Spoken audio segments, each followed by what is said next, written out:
field. It is the Oberlin Red Devils meeting up with Northwest Kansas League rival, the Rawlins County Buffaloes, a rivalry that is old as time, as many would say. Oberlin and Atwood, they sit just 30 minutes apart on the highway, but there is bad blood between them, that is for sure. And both boys and girls teams this year have created quite the rivalry between each other on the volleyball court, on the football field, basketball court. I mean, these two teams with the classes that are kind of going through the schools right now have created quite the rivalry, that is for sure. And tonight we get the football edition of that rivalry, and it is going to be a good one between the Oberlin Red Devils and the Rawlins County Buffaloes. As we make our way here into the early stages of our Decatur Co-op Red Devil Game Day pre-game show. Coming up here on Red Devil Game Day, we'll kind of preview tonight's matchup, and then we'll take a look back at all the scores from last week, preview all the matchups coming up this week with 8-man blitz, and then after that,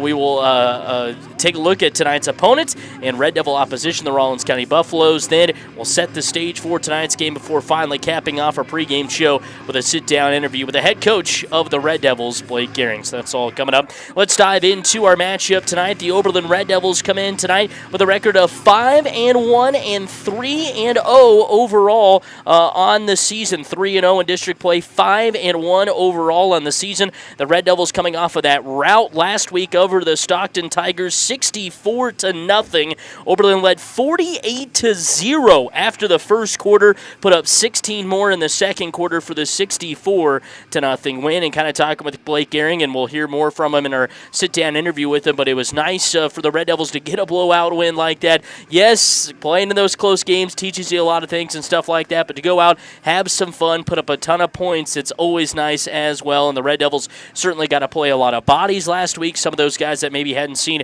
a ton of action so far on the season, but man, they certainly loved the 64-0 win last week. And the Red Devils this week will maybe try to do a little bit of the same, but in my opinion, I think this one is going to be down to the wire. That is for sure between Oberlin and Rawlins County. So the Red Devils are 5-1 for just the second time since 2001. The last time that they were 5-1 was 2014 when they finished the regular season 8-1 as the district champs. Lost in the first round of the playoffs and finished 8-2. That was the first year that Oberlin was in 8-man D1, and they've been in 8-man D1 ever since as well. But they since then have not had a 5-1 start to a season or even an 8-1 finish at all since that first year in 8-man. They won the district that year and then ended up losing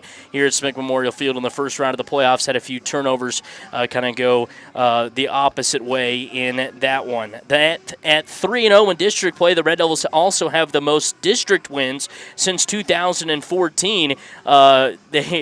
As the Red Devils have won 3 district games. 2014, they won 6 of them, went 6-0 in that year. But the Red Devils, they continue to go undefeated, finish the year 7-1, and they'll finish with 5 district wins. So they'd love nothing more to have that as well. Beautiful night for football here in Oberlin, that is for sure. Both teams have trotted out onto the field here. Rawlins County actually took their time getting out here. They came out here kind of right after they got off the bus and kind of huddled up right around the goal line, went through a little bit of a walkthrough, and then they've been back in the locker room basically since then. And at this 53-minute mark now before kickoff, they made their way out onto the field. As for Oberlin, they kind of got out. They always come out really early, even before I kind of get here and when I'm setting up. Then they trot back into the locker room. They come back out, do some warm-ups without pads on. Everybody puts their pads on, and they're going through some warm-ups right now. It is going to be a good one tonight, that is for sure. So once again, Oberlin at 5-1 and 3-0 in district play, 64-0 rout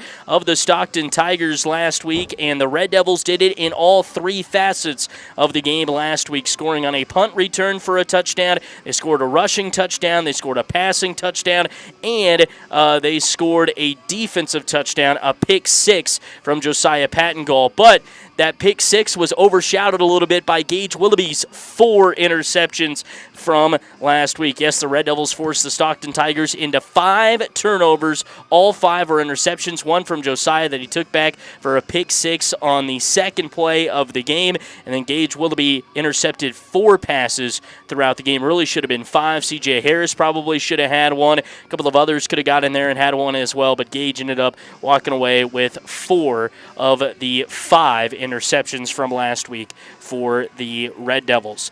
Offensively last week, Oberlin, another great offensive performance. The Red Devils, 267 total yards, but you got to think the game ended at halftime. 165 on the ground, 102 through the air, and were really paced kind of by everybody. It wasn't one guy that really shined, but Brady Gehring did have a great night throwing the football as he continues to impress in just his first year starting and just a sophomore this season. But Brady now 6 of 7 went 6 of 7 last week, I should say, for 102 yards and 2 touchdowns. He also had 3 carries for 27 yards and a touchdown, taking his totals. He's 33 of 56. That's a 58% completion percentage, 602 yards, 10 touchdowns to 4 interceptions on the year for Brady. Throwing the football, running the football. It was great to see him kind of get in some positive rushing yards after throughout the season, those sacks and sometimes when he's hopped on a fumble have kind of put him back into the negatives. But he's now at 27 carries, 31 yards on the year, 5 touchdowns for Brady this season. Josiah Pattengold, another good night, 7 carries, 51 yards, and 3 touchdowns. He's now got a total of 131 carries, 846 yards, and 14 touchdowns. All of last season, he just had 17 touchdowns, so Josiah has certainly been able to find the end zone a lot more this season, a lot more regularly as well. Maybe not putting up quite as many yards as he did last year, but I think he would take touchdowns over yards any day of the week, that is for sure. Once again, 131 carries, 846 yards for him, and 14 touchdowns, averaging 6.4 yards per carry and 141 yards per game. Caden Sowers, another great week, both receiving and rushing. Had 1 reception for 42 yards and a touchdown, 3 carries for 42 yards. He's now got 11 receptions, 270 yards, and 3 touchdowns on the season. He's also got 33 carries, 188 yards, and 2 touchdowns. Name another guy like that in the Northwest Kansas League that can kind of do it all. Caden Sowers, it seems like he's become really a big 3rd down and 4th down back for the Red Devils. Even though Joe's got the power kind of beneath his legs, Caden, they just don't really know what to do with him. He's so quick and so strong that it's tough, especially on those kind of short to go situations for teams, and he has really made them pay this season. And can't forget to mention too, Caden last week, 48-yard punt return for a touchdown as well, and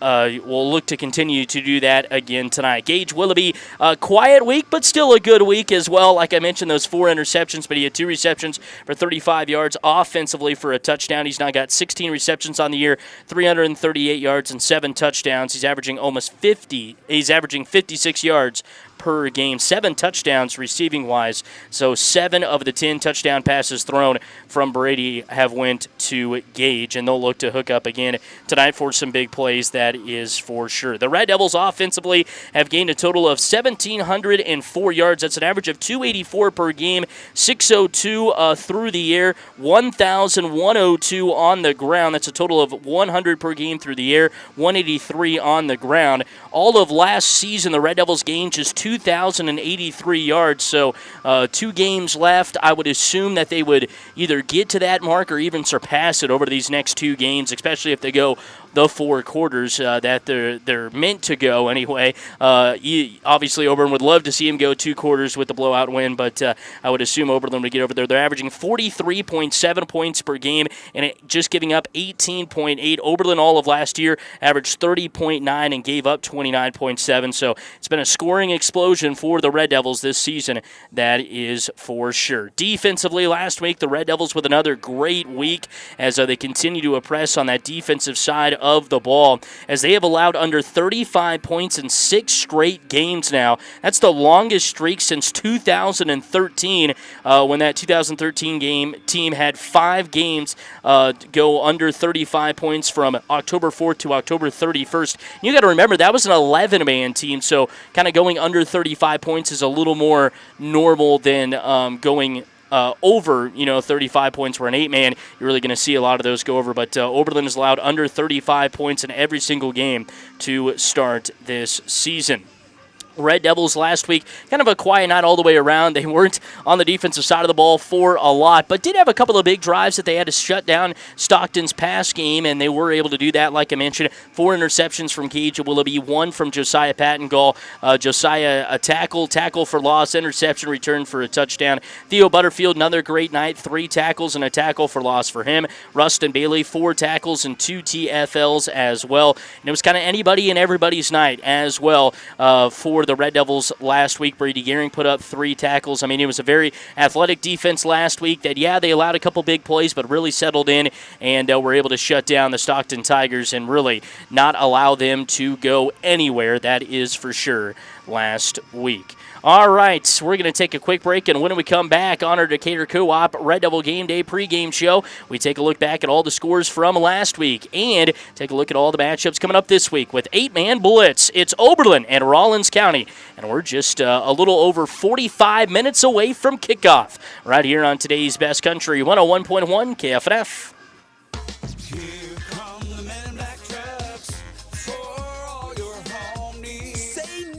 To bad roofs. Say yes to AquaShield Roofing. With over 17 years of providing A-plus services. Roofs, siding, gutters, windows, doors, and spray foam insulation. Plus, AquaShield Roofing offers a workmanship warranty. For your free estimate, give them a call at 785-475-2533. AquashieldRoofing.com. Here come the men in black trucks for all your home needs.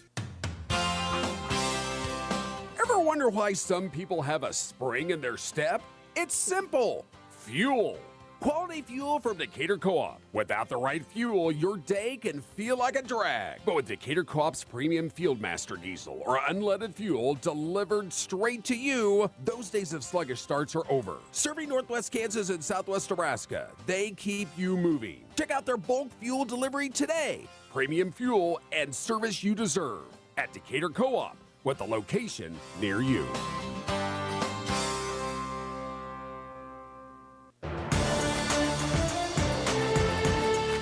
Red Devil Game Day, presented by Decatur Co-op, continues. Let's get the scores from across the state last week and preview the matchups coming up this week. This is the 8-Man Blitz on 101.1 KFNF, today's best country.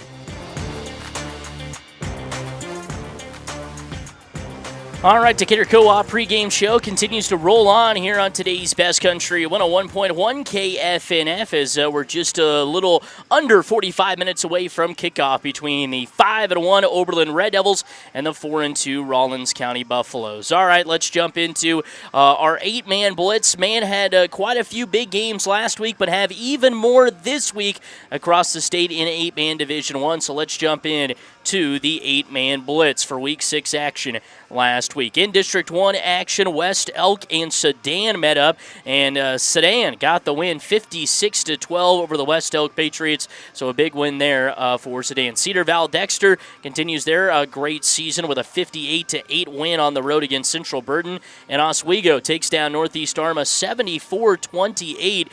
Some of the most points right there scored in 8-man Division I last week there from Oswego.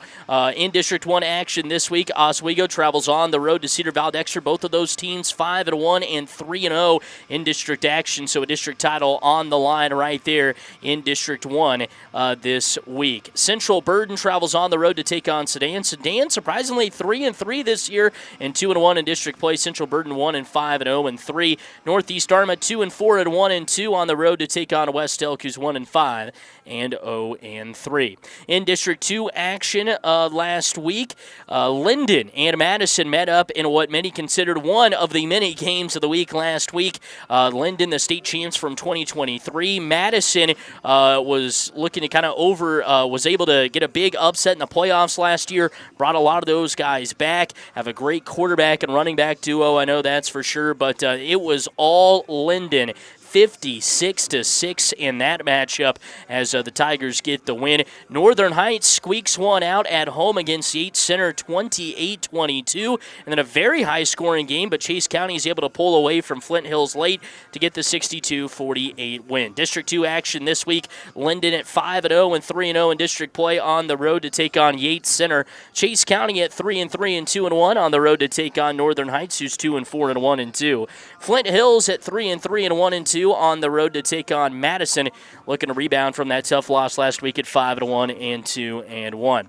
In District 3 action last week in one of another game of the weeks last week, El Saline and Little River met up in Brookville, and man, what a classic thriller it was. And the Cardinals get the win over the Redskins 22-20 in that one, as El Saline lost their first game of the season to Hanover, haven't lost since, and the Cardinals pick up a big win. Got a 2-point conversion late with just about 18 seconds left to walk away with a win 22-20. Central Plains continues to impress as they take down Canton Galva 58-8, and Solomon, the Gorillas, all over Gossell 74-28. This week in District 3 action, El Saline on the road at 5-1 and 3-0 to take on Gossell. Another big game this week for Little River, as this time they got to travel to Central Plains. We're on the road last week at Brookville. Now they're going to go on the road to Central Plains and take on the Oilers. Both of those teams 5-1 overall, but Little River 2-1 in district play. Central Plains 3-0. So if Little River wants to stay in a hunt for the 1 seed out of that bracket, out of that district, they got to win tonight over the Oilers. And Canton Galva will travel on the road to take on Solomon. In District 4 action, Lincoln is on the road last week against Lakeside 64-6. The Leopards continue to impress this season. Sylvan Lucas remains undefeated with a 44-8 thrashing of Clifton Clyde, and Washington County on the road gets the win over Rock Hill 68-16. Big game this week in District 4 as Sylvan Lucas matches up with Lincoln. Both of those teams 6-0 and 3-0. That will certainly be for the district title. Clifton Clyde on the road to meet up with Rock Hills. Clifton Clyde 4-2 and 2-1. Could maybe sneak their way into district title contention, possibly, but Rock Hills 0-6 and 0-3.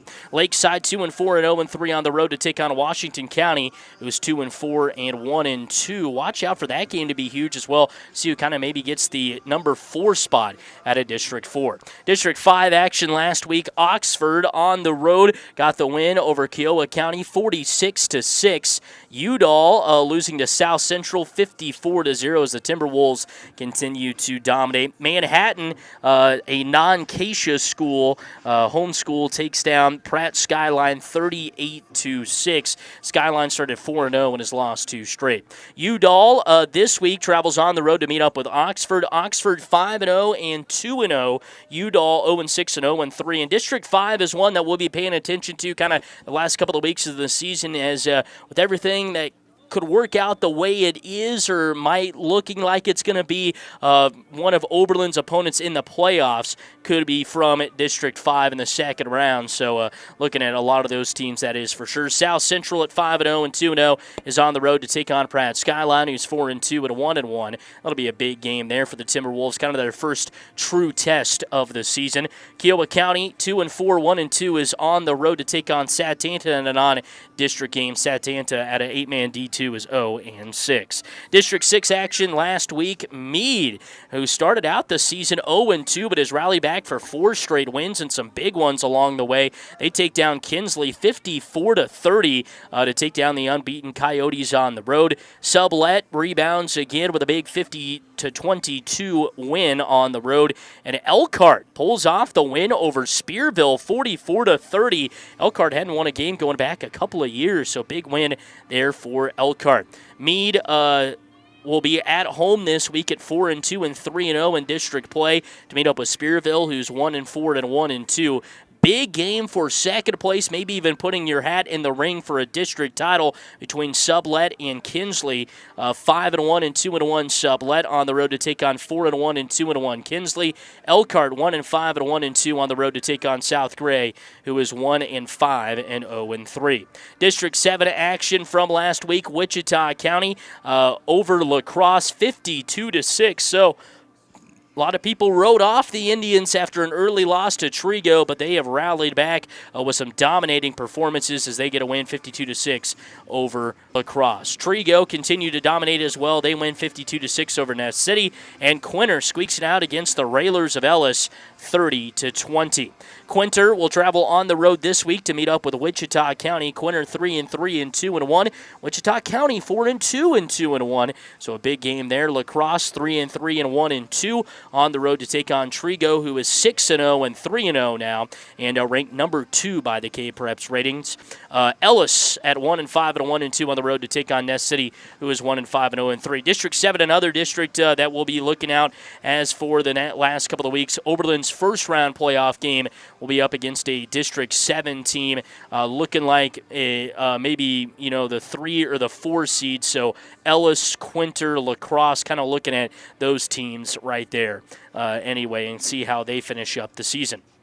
District 8 action last week. Oberlin's district, as you know, Oberlin beat Stockton 64-0. Hill City all over Hoxie 64-14. A game that was close at the half, but did hear that Matt Bretz ended up getting injured somewhere along the lines, and so that's why the Ringnecks were able to kind of pull away 64-14 in that contest. And Rawlins County, a game we'll talk a little bit more about in our opposition segment, squeaks out the Yoke Bowl against St. Francis 28-24. District 8 action this week. Hill City on the road to take on Stockton. Rawlins County on the road, as you know, taking on Oberlin tonight. And St. Francis travels to Hoxie, and a great matchup there. So that's a look at your 8-man blitz, all the scores from last week and all the scores that are coming up this week from around the state of Kansas. We'll take a break, and when we come back, it'll be time for Red Devil Opposition, where we take a closer look at tonight's opponents, the Rawlins County Buffaloes. You're listening to the Decatur Co-op Red Devil Game Day pregame show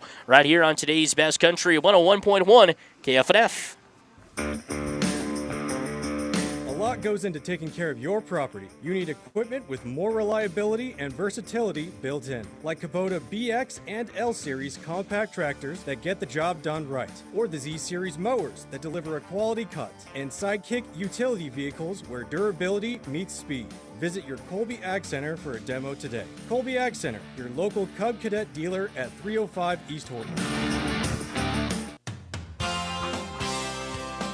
Winter will be coming sooner than you think. It's time to start thinking about warmth and savings. Mid-Plains Energy offers propane delivery to keep your home cozy and your wallet happy. Sign up now to lock in the best rates. The earlier you join, the more you save. Serving Northwest Kansas and Southwest Nebraska, Mid-Plains Energy ensures reliable service and peace of mind. Mid-Plains Energy, your trusted partner for a warm winter. Call 785-678-2315 to learn more.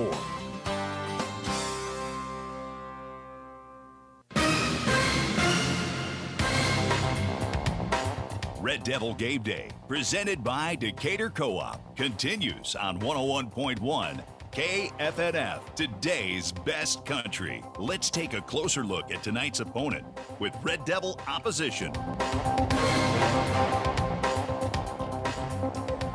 Time now for Red Devil Opposition, where we take a closer look at tonight's opponent, the Rawlins County Buffaloes, as Oberlin and Rawlins County square to do battle here in just a little over 30 minutes on the countdown clock at Smick Memorial Field that sits in the western half of the field. Man, what a great night for football, and a couple of great Northwest Kansas League rivals battling it out. Couldn't ask for anything else. All right, let's dive into Red Devil Opposition, taking a closer look at the Rawlins County Buffaloes. The Buffaloes come in tonight with a record of 4-2 and 2-1 overall on the season. The Buffaloes opened up the season 2-0 with wins at home against Dighton 46-0, and then on the road against Greeley County 52-0.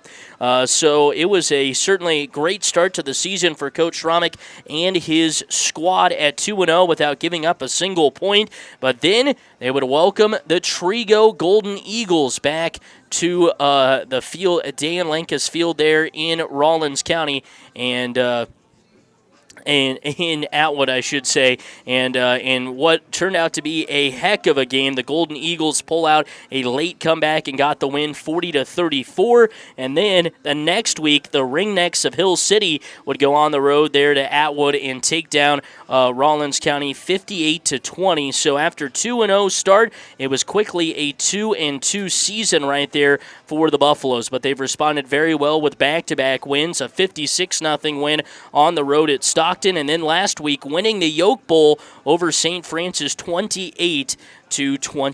Rawlins County built a 12-0 lead at halftime, but that's when St. Francis would start to find some things in the second half. It would be 20-8 after 3, but Sania would make it close down the stretch, putting up 16 fourth-quarter points, but it wasn't enough as Rawlins County was able to squeak in a touchdown, too, to walk away with a win at 28-24. The Buffaloes this season offensively have dominated in the first half, outscoring opponents 192-36, but it's been the second half that has been a little bit of their crutch this season as they're being outscored 86-44 in the second half, albeit this season they've only played 3 games that have went the full 4 quarters, but still the second half has not been their friends as both against Trigo, Hill City, and even St. Francis, even though they did get the win, they all led at one point during those games in the second half, and weren't able to come away with the wins. And I misspoke there. They didn't lead in the second half against Hill City, but they led after one quarter. So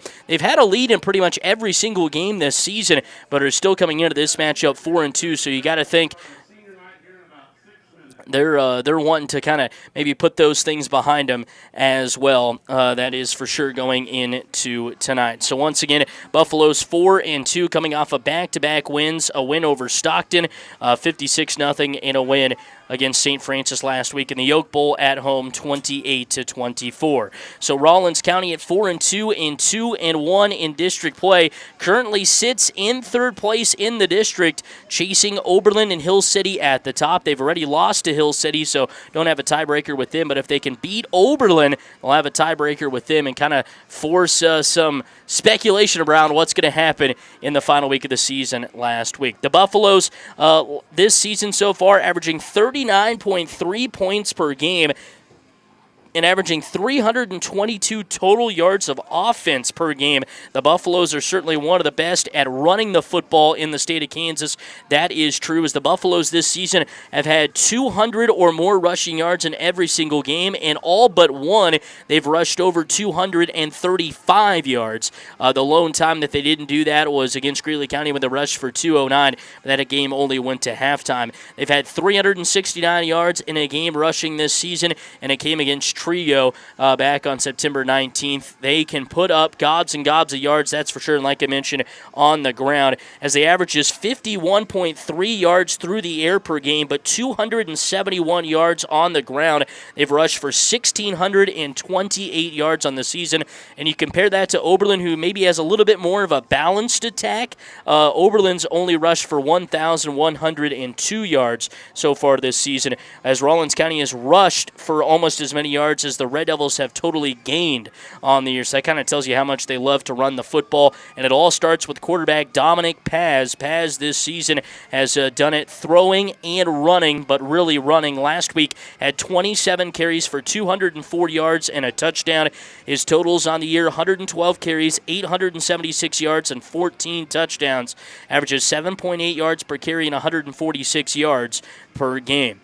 Throwing the football, he's 8 of 19 for 42% on the year, 150 yards, 4 touchdowns, and an interception. Went 3 of 7 last week for 23 yards and 3 touchdowns. So you hear that, you think, oh, so he had 3 completions, but all of them for touchdowns. I mean, you'll take that any day of the week, right? At the running back spots, a couple of a two-headed monster there, but also the Buffaloes a little depleted at that spot as well. Tucker Prideaux, who did not start last week, is back this week and kind kind of looking out here during the warm-ups. He does have a little bit of an arm brace kind of around his right arm, but he's going to give it a go tonight and watch Tucker play a lot of football, a lot of basketball. I know he plays hard anytime he's out of the field or the court, so I'm sure he'll play hard tonight. This season, just 34 carries, 126 yards, and 2 touchdowns.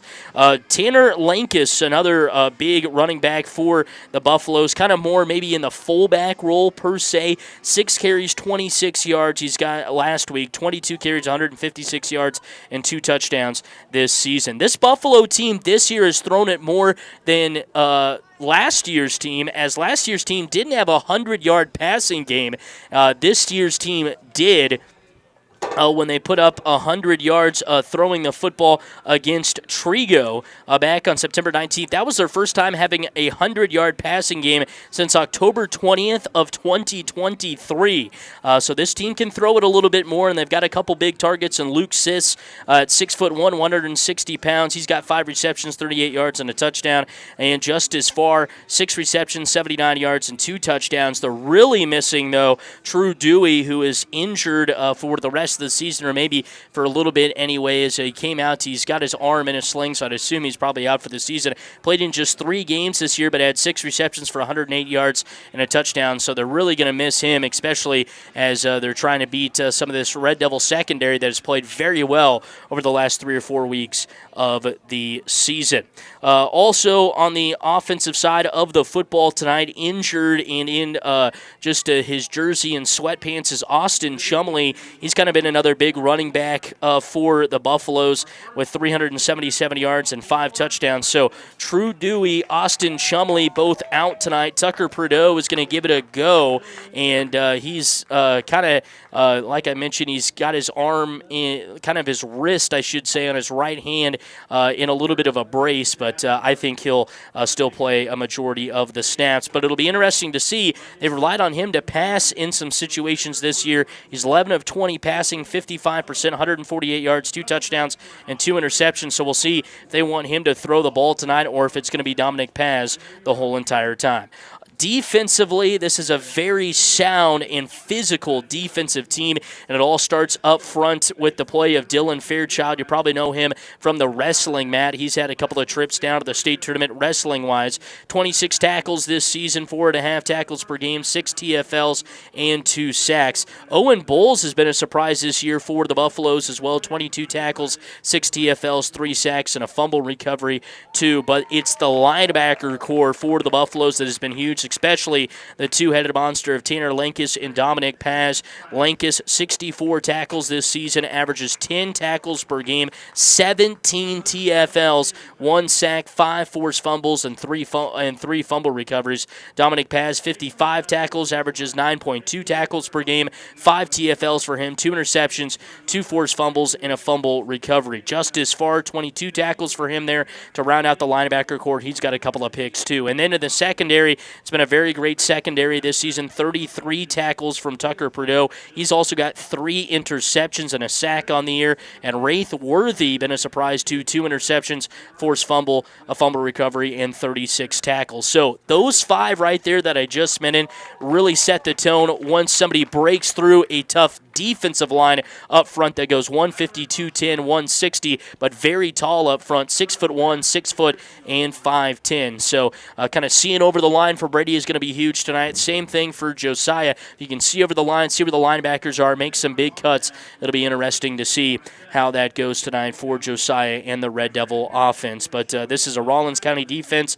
So far this season, they've got 2 safeties on the year, 9 sacks, 10 interceptions, 11 forced fumbles, 9 fumble recoveries. Don't have a defensive score for a touchdown, but if you remember back to last year's game between Rawlins County and Oberlin, it was Rawlins County forcing turnovers in the second half that really let them pull away to that big win for Oberlin over Oberlin last year.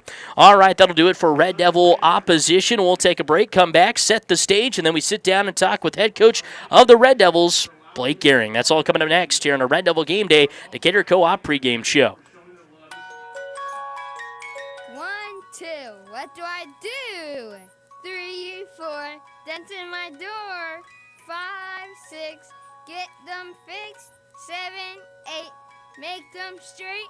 9, 10, paint it again. Got a dent, scratch, or crunch? Don't stress it. Bring it to Creative Collision, where they make child's play out of bodywork. Stop in on North Highway 83 in Oberlin, Kansas, or call 785-470-2130.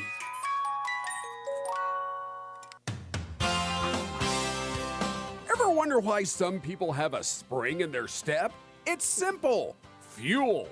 Quality fuel from Decatur Co-op. Without the right fuel, your day can feel like a drag. But with Decatur Co-op's premium Fieldmaster diesel or unleaded fuel delivered straight to you, those days of sluggish starts are over. Serving Northwest Kansas and Southwest Nebraska, they keep you moving. Check out their bulk fuel delivery today. Premium fuel and service you deserve at Decatur Co-op, with a location near you.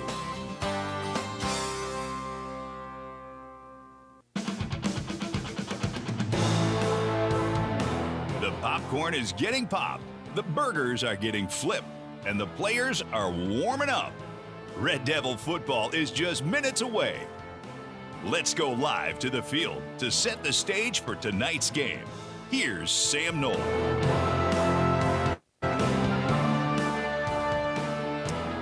Red Devil Game Day presented by Decatur Co-op rolls on. Time now to set the stage for tonight's game. A big one at that. Like I mentioned, a lot of district implications on the line here tonight. Oberlin currently sits second in the district, undefeated in district play at 3-0. So it's pretty simple tonight for the Red Devils. You win, you play Hill City for a district championship next week because they're on the road taking on Stockton. And no offense to the Tigers, but the Ringnecks are probably going to walk away with a win. So you win tonight, Oberlin does. They go on the road to take on Hill City for a district championship. You'll lose tonight. It's going to throw a little bit of a wrench in those plans as Rawlins County would be 3-1 and Oberlin would be 3-1 at that point. And so then you'd be battling for that 2 spot, and you definitely probably have to win next week to get that as Rawlins County travels to Hoxie. So it'll be interesting to see what happens in that game. Couple of games there that could go either way, but you really control your own destiny if you win tonight. Win tonight, you play for a district championship coming up next week. It's that simple for the Oberlin Red Devils. As Hill City at the top of the district, Oberlin in second, Rawlins County in third, Hoxie in fourth. That's the cutoff for the playoffs. Saney and Stockton just below that cutoff line. 20 minutes. There we go. Just click down to 20 minutes before kickoff here from Smick Memorial Field. A beautiful night for football. 70 degrees tonight here at Smick Memorial Field. Not a lick of a breeze. Every once in a while, you'll feel it come up, and it does give you a little bit of a shiver as the sun is beginning to set as we make our way into the end of October. The sun basically by game time is going away. I remember, if you can remember all the way back to September, at this point, the sun would be just beat right up in the sky, but now it is going down and there in the west and settling down, and before you know it, it'll be down even before kickoff, and the lights will be heavily relied on for most of the game. But 70 degrees here from Smick Memorial Field. Beautiful night for football. Over the next couple of hours, could get as low as 56 by the end of the game tonight, right around 9 o'clock or so. So certainly if you're listening to the pregame show here and getting ready to walk into the stadium at Smick Memorial Field, definitely bring a jacket with you tonight for you and the kiddos,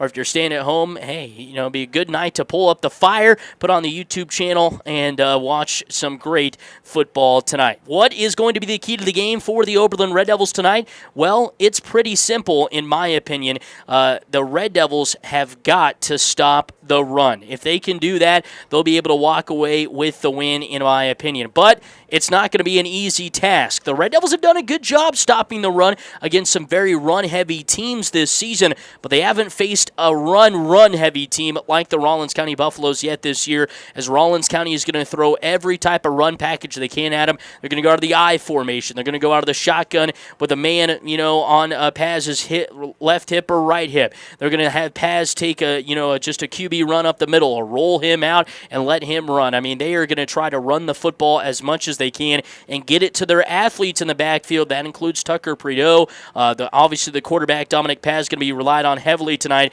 with a few of those running backs out for the Buffaloes. But look for Tanner Lankus, look for Tucker Prideaux. And then you can't forget, as the secondary that has played so well over the last few weeks for the Red Devils, they got to remember to stay home as well. They can't get caught with their eyes in the backfield, or else they'll see Luke Sisser just as far behind him. So the Red Devils have got to stop the run, but also remember their assignments. You don't want to get your, like I mentioned, eyes caught in the backfield, or else Rawlins County will be able to make a big play for a touchdown. That is for sure. If you're Rawlins County, what's your key to the game tonight? Well, I think it's creating turnovers. If you can create some turnovers, get them onto your side, that would be huge. Get you some extra possessions, because I think Oberlin's going to want to go down, drive down, and score on some methodical drives, but they're also going to want to hit the big play as well, so if Rawlins County can stop that. It's going to be, an interesting game tonight. Aaron Schromick in his 4th year over there for the Buffaloes always seems to have a great game plan against the Red Devils. And like I mentioned, this game last year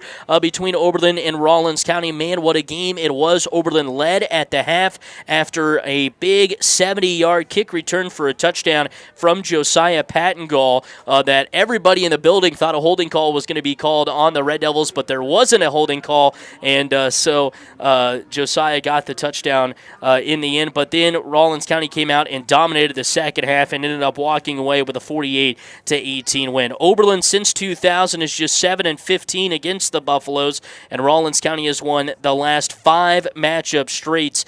The last Oberlin win was in 2019 when the Red Devils won 50-0. So the Red Devils will certainly look to get that losing streak out of there. They've done it already once this season when they took down the Hoxie Indians for the first time in 10 years. Why not take down the Rawlins County Buffaloes for the first time in 6 years? All right, we'll take a break, and when we come back here on a Red Devil Game Day Decatur Co-op pregame show, we sit down and talk with head coach of the Red Devils, Blake Gehring. That's all coming up next here on today's Best Country, 101.1 KFNF. This is Red Devil Football.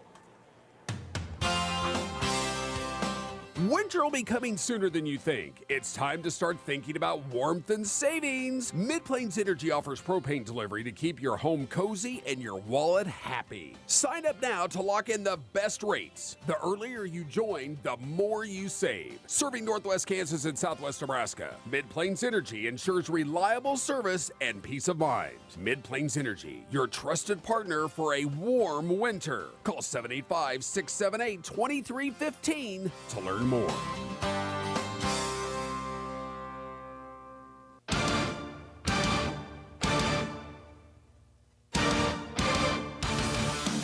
Let's get the thoughts from the head coach.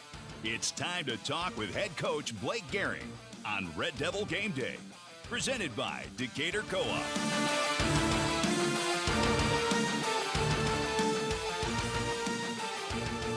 Welcome back into our Decatur Co-op Red Devil Game Day pregame show, getting you set, ready to go for more Red Devil football tonight as they take on the Rawlins County Buffaloes, and we're joined alongside with head coach Blake Gehring. And boy, coach, final regular season home game of the year. It's crazy when we opened up at home with Greeley County. It felt like that this week was really far out, and now it's here. And obviously, kind of recognizing all the seniors this week, so a little emotional in that sense. But it's crazy. It's already here, isn't it? Yes, it really is. We want to send these seniors out on a good note. Hopefully this isn't our last home game, but it is the last regular season home game. So we want to go out there and compete and give those seniors everything we got for them, for everything they've done for the program. And flipping it back to last time out, boy, we're able to kind of get out in front early as Stockton and never really look back, as I know the Tigers were a little bit depleted in with some injured starters out and stuff like that. But you guys really kind of put the hammer down right away and put up 64 points for the win. I guess what were your overall thoughts after last week? Yeah, they had some injuries. Which didn't help them. But, I thought our guys played pretty good. They played energetic. They played with, they had some fun, and that was really good to see. So I thought we played pretty well. I thought we played up to our standard, and we got it done. Yeah, and I know, those close games create a lot of momentum, especially against, some good teams, but every once in a while to go out there and just kind of blow a team out like you guys did and do it in all facets of the game, that creates a lot of momentum for your program, doesn't it? Yeah, it really did. I think it helped our morale, not just winning by a bunch, but, just doing it in a bunch of different ways. It wasn't just we were killing them with one thing. It was, we got a defensive touchdown. We got a special teams touchdown. A lot of different guys got to touch the ball. So I think that really helps team morale and having a little bit of fun. And you mentioned the defensive touchdown. Josiah, first pass play of the game, he takes it in for a pick six. That's your third defensive touchdown of the season, and that kind of separates, good defenses from great defenses. If they can take the ball away and score, you guys have been able to do that, and it's helped out the defense a lot, and just the team obviously putting up points too, right? Yeah, absolutely. Those are definitely kind of some bonus points that you don't always expect. We focus on trying to take the ball away, but when they can just take it away and get some points on the board, that definitely helps for sure. And besides the pick six, you end up getting 5 interceptions on the night, 4 of which come from Gage Willoughby, and we talk about all the things he can do on the offensive side of the ball for you, but he stepped up huge defensively and was just a big ball hawk for you, even picking a pass off in the end zone, which is huge too, and just goes to show how athletic he is to do it on both sides of the ball, right? Oh yeah, for sure. Yeah, we definitely know he's got ball skills, and those showed out on defense more than offense the other night, and that was fun. He had 4, and at one point I asked him, I said, "Are you going to have more interceptions or more touchbacks tonight?" And because he really could have had 6 picks. Yeah. He got 1 called back on a PI, and then he had 1 that hit his hands that he normally catches. So I don't know where 4 interceptions puts him. It's got to put him somewhere in the record books, I'm sure. Yeah, that's for sure. And to kind of get them all off the same quarterback too. I mean, it was a good night for Gage and overall as a defense as well. But and we kind of talked a little bit about it after the game too, about how key your secondary was there, because they got a couple of big plays on that first drive and put themselves in a position to maybe score and take a lead after they kind of got punched in the mouth with a pick six. But for them to step up there, for your secondary to step up, get some picks like that was huge, wasn't it? Yeah, it really was. That after their first drive where they throw the pick six, they kind of marched it down on us, hit some big plays in the pass game, and I think that was a little bit of our defense kind of having to settle in after they hit a couple of big passes and say, okay, we've got the run taken care of. Secondary, let's make sure we're doing our jobs and taking care of the pass, and and then I felt like after that drive where they did move it on us, they did a good job. And offensively, you have to be happy, obviously, with putting up over 60 points. Anytime you can do that, got to be happy with it. But you kind of did it on all facets there with the throw, with the pass. Got a couple of touchdowns there, but also Josiah ran a couple in. So kind of have that balanced offense and still put up a ton of points is huge, isn't it? Yeah, it really is, and we've kind of talked about it all year, really. But I think just the balance, a little bit more balance than just all run game with Joe back there. I think that puts teams in a bind. That they know they gotta defend every blade of grass, and that's kind of our goal. And, boy, it seems like you've been getting, a lot of others stepping up for you. Cohen Anderson caught a big pass, and I know those guys up front as well on the offensive line have been stepping up for you to kind of open up the holes for Joe to run, and it seems like Joe does a great job finding them. So kind of all facets of the offense last week really worked for you, didn't they? Yeah, they did, and I think that some of that comes back to the guys are just getting more comfortable in our system and what we do with our schemes. It was brand new at the beginning of the year, and like you said, we've blinked and we're at the last regular season home game, and I think that just kind of showed how comfortable they're getting within our system and what we do offensively. And I mentioned those guys up front, both offensively and defensively, and we talked about them a couple of times throughout the year, but how key they've been for you, especially your defensive line. I feel like you're always in the backfield wreaking havoc there, and your offensive line is preventing guys from getting back there. I know Brady's, had a few situations where he's ended up getting sacked, but other than that, you have to be happy with the way both the O-line and the D-line play, because they really start things for you, don't they? Yeah, they really do, and you said it best. They start it for us. Those guys. We really lean on those guys, both offensively and defensively. Nothing goes without those guys up front. They make our skill position guys' job easier when they get after it, and then they make our secondary's job easier on the defensive side when they're getting after the quarterback. And like I kind of mentioned earlier, where our DBs can say, okay, our guys up front got the run game. I know they're going to get pressure on them when they try to pass. I just need to focus on my job and defend the pass. So. And now that you're sitting 5-1, kind of 3-0 in district play, in the driver's seat to possibly come home with the district championship, is that something you talk about with the guys? Like, hey, we're playing some meaningful football here, and these games mean a little bit more. But at the same time, it's just another game, isn't it? Right? Yeah, for sure. And we've told the guys all week. Ever since we've started district play, our goal needs to be to go 1-0. Yes. There's definitely the implications are getting higher because we've been able to do that 3 times. But that needs to be our focus, is to go 1-0. We did talk about it a little bit yesterday. I was just trying to bring it to the guys like, hey, if you told us at the beginning of the year, at the beginning of the summer, when we started this journey, that we would be in this position to, these last 2 weeks to possibly be able to go play for a district title and set ourselves up, I would have said, sign me up right now. So we're right where we want to be. We just got to continue to do the little things and keep our focus 1 week at a time. And now this week, you get to host one of the top teams kind of in the district as well in Rawlins County, coming off of a big rivalry win last week, a close one against St. Francis, but they've got a lot of scoring weapons. They've got a great defense. I know they lost a lot from last year with their senior class, but have really reloaded and are a really good team, aren't they? They really are. What sticks out to me is just they are a physical football team. And I think that's why, when you mention them, you got to talk about both offense and defense because they're physical on both sides of the ball. And, they got some weapons over there that run the ball well. And that's what they want to do, is run it right at you. And, I think it's going to be a good game. It should be exciting. Should be fun. And obviously, you'd love a 64-0 win again this week, but it could be one of those close games again. And you guys have played in a few of those this year, so to have that experience kind of going into a big rivalry game like that is huge, isn't it?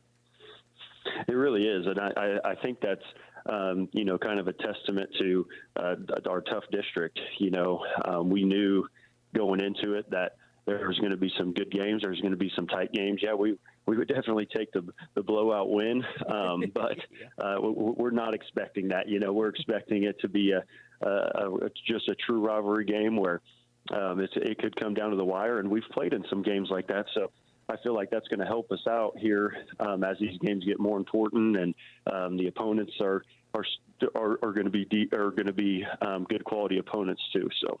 And kind of have to be happy with the way your team's responded. I know that Wallace County game had, a lot of turnovers there, but since then haven't had, that many or if any, if I can remember right. So to kind of go into one of these games where turnovers could be huge, I go back to that Hoxie game where it seemed like a turnover could have really shifted momentum one way or another. You guys were able to keep, a turnover off the board. So to kind of keep telling the guys, hey, we need to keep doing that, right?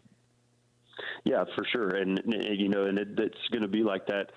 This week, it's going to be a good close battle where, a turnover could be the difference between winning and losing the game.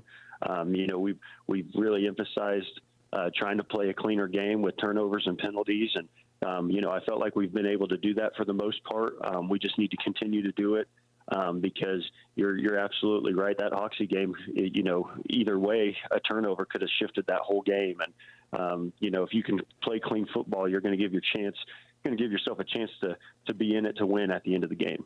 And we kind of mentioned it at the beginning here, senior night obviously coming up, and I know this senior class is small but mighty, and they've had some huge leadership roles for you, and I guess talk about what they've meant to the program. I know you've only got to be with them for a year, but it's been a fun year with them, hasn't it? Yeah, it really has, and anytime we talk about how fast the season's going, I always feel a little bad afterwards because I know those seniors don't want to think about it. They want to keep this thing going for as long as they can. And, Theo's been great. He plays his tail off. I think he really leads by example with, just how hard he plays. On a Monday when we come in and we talk about playing hard, it's nice to have a senior to point out and say, hey, this is what we're talking about. This is how you play the game of football. And, Christian, he's kind of our leader when it comes to energy. He's a hype guy. He loves the game. He loves his teammates. We really lean on him to kind of get us fired up and keep things positive. And Tyler not being able to play, but being there for his teammates, I think has meant a lot. So like you said, it's a small class, but all three of them have really played a vital role in this season and how it's gone. And, and laying the foundation of, not just this year, but hopefully Red Devil football to come for many years. Well, Coach, thanks for being able to sit down and chat. We always appreciate it, and good luck tonight. Here come the men in black trucks for all your home needs. Say no to bad roofs. Say yes to AquaShield Roofing. With over 17 years of providing A-plus services. Roofs, siding, gutters, windows, doors, and spray foam insulation. Plus, AquaShield Roofing offers a workmanship warranty. For your free estimate, give them a call at 785-475-2533. AquaShieldRoofing.com. Here come the men in black trucks for all your home needs. The Red Devils play here on today's best country, 101.1 KFNF. Hi again, everybody. Welcome back here from Smick Memorial Field, where it's Red Devil football senior night tonight from Smick Memorial Field. It was great to see the four seniors for the Red Devils make their way out there before they made their way out onto the tunnel about the 30-minute mark or so. They went through the senior festivities. It was a lot of fun seeing them and knowing that this will be their final time out here on Smick Memorial Field. But tonight they're going to try to come away with a big win over rival Rawlins County to finish out their careers here at Smick Memorial Field. Coin toss just got settled out at the 40-yard line. Rawlins County won the toss and chose to receive, and they will move from the east to the west. Oberlin will kick off from the west to the east. Let's run you through our starting lineups first. So Rawlins County will be on offense first, so we'll give you their offensive starters. At quarterback, 5'10", 150-pound sophomore Dominic Paz. At running back, Tanner Lankus, 5'7", 165-pound sophomore. And also at running back, Tucker Prideaux, 5'11", 155-pound senior. Tight ends for the Buffaloes, Luke Siss, 6'1", 160-pound sophomore. And Justice Farr, 5'9", 160-pound junior. Across the offensive line, left guard, Raleigh Hansen, 5'8", 155-pound junior. Gage Whittington, the senior, 5'10", 215-pound junior. And Xanthier Bryn, 6'1", 190-pound senior up front there for the Buffaloes. Defensively for the Red Devils, across the defensive line, Rustin Bailey, Gus Emick, Theo Butterfield. Linebackers for the Red Devils, Caden Sowers and Josiah Pattengall. And in the secondary, Christian Smith, Titus, Gage Willoughby, and Brady Gehring. So each team, Rawlins County still kind of huddled up over on their sideline. And Oberlin is stretched out across the 25 with Gage having the ball teed up at the 30. They're ready to go. Rawlins County wearing the road uniforms with the white tops and black pants. They do have a black and red stripe across the shoulder pads on either side. Black numbers etched in red with buffs scripted across the front. They've got the black helmets with buffs on either side. Oberlin wearing the red jerseys, gray bottoms. They've got the white numbers etched in black. And they've got a Red Devil scripted across the front, the gray helmet with that always true trident on the side. Gage Willoughby has got the hand up in the air. He's ready to boot this one away, and he does. It's a big end-over-end kick that'll be taken right to the 5-yard line, up the near sideline. Great block there, but then being wrapped up and brought down from behind. Theo Butterfield, wouldn't you know, wraps up and brings down Wraith Worthy on the return. Just a short return there, but was able to pick up a few yards on it, was Wraith, to get the Buffaloes out across the 15 to about the 17-yard line.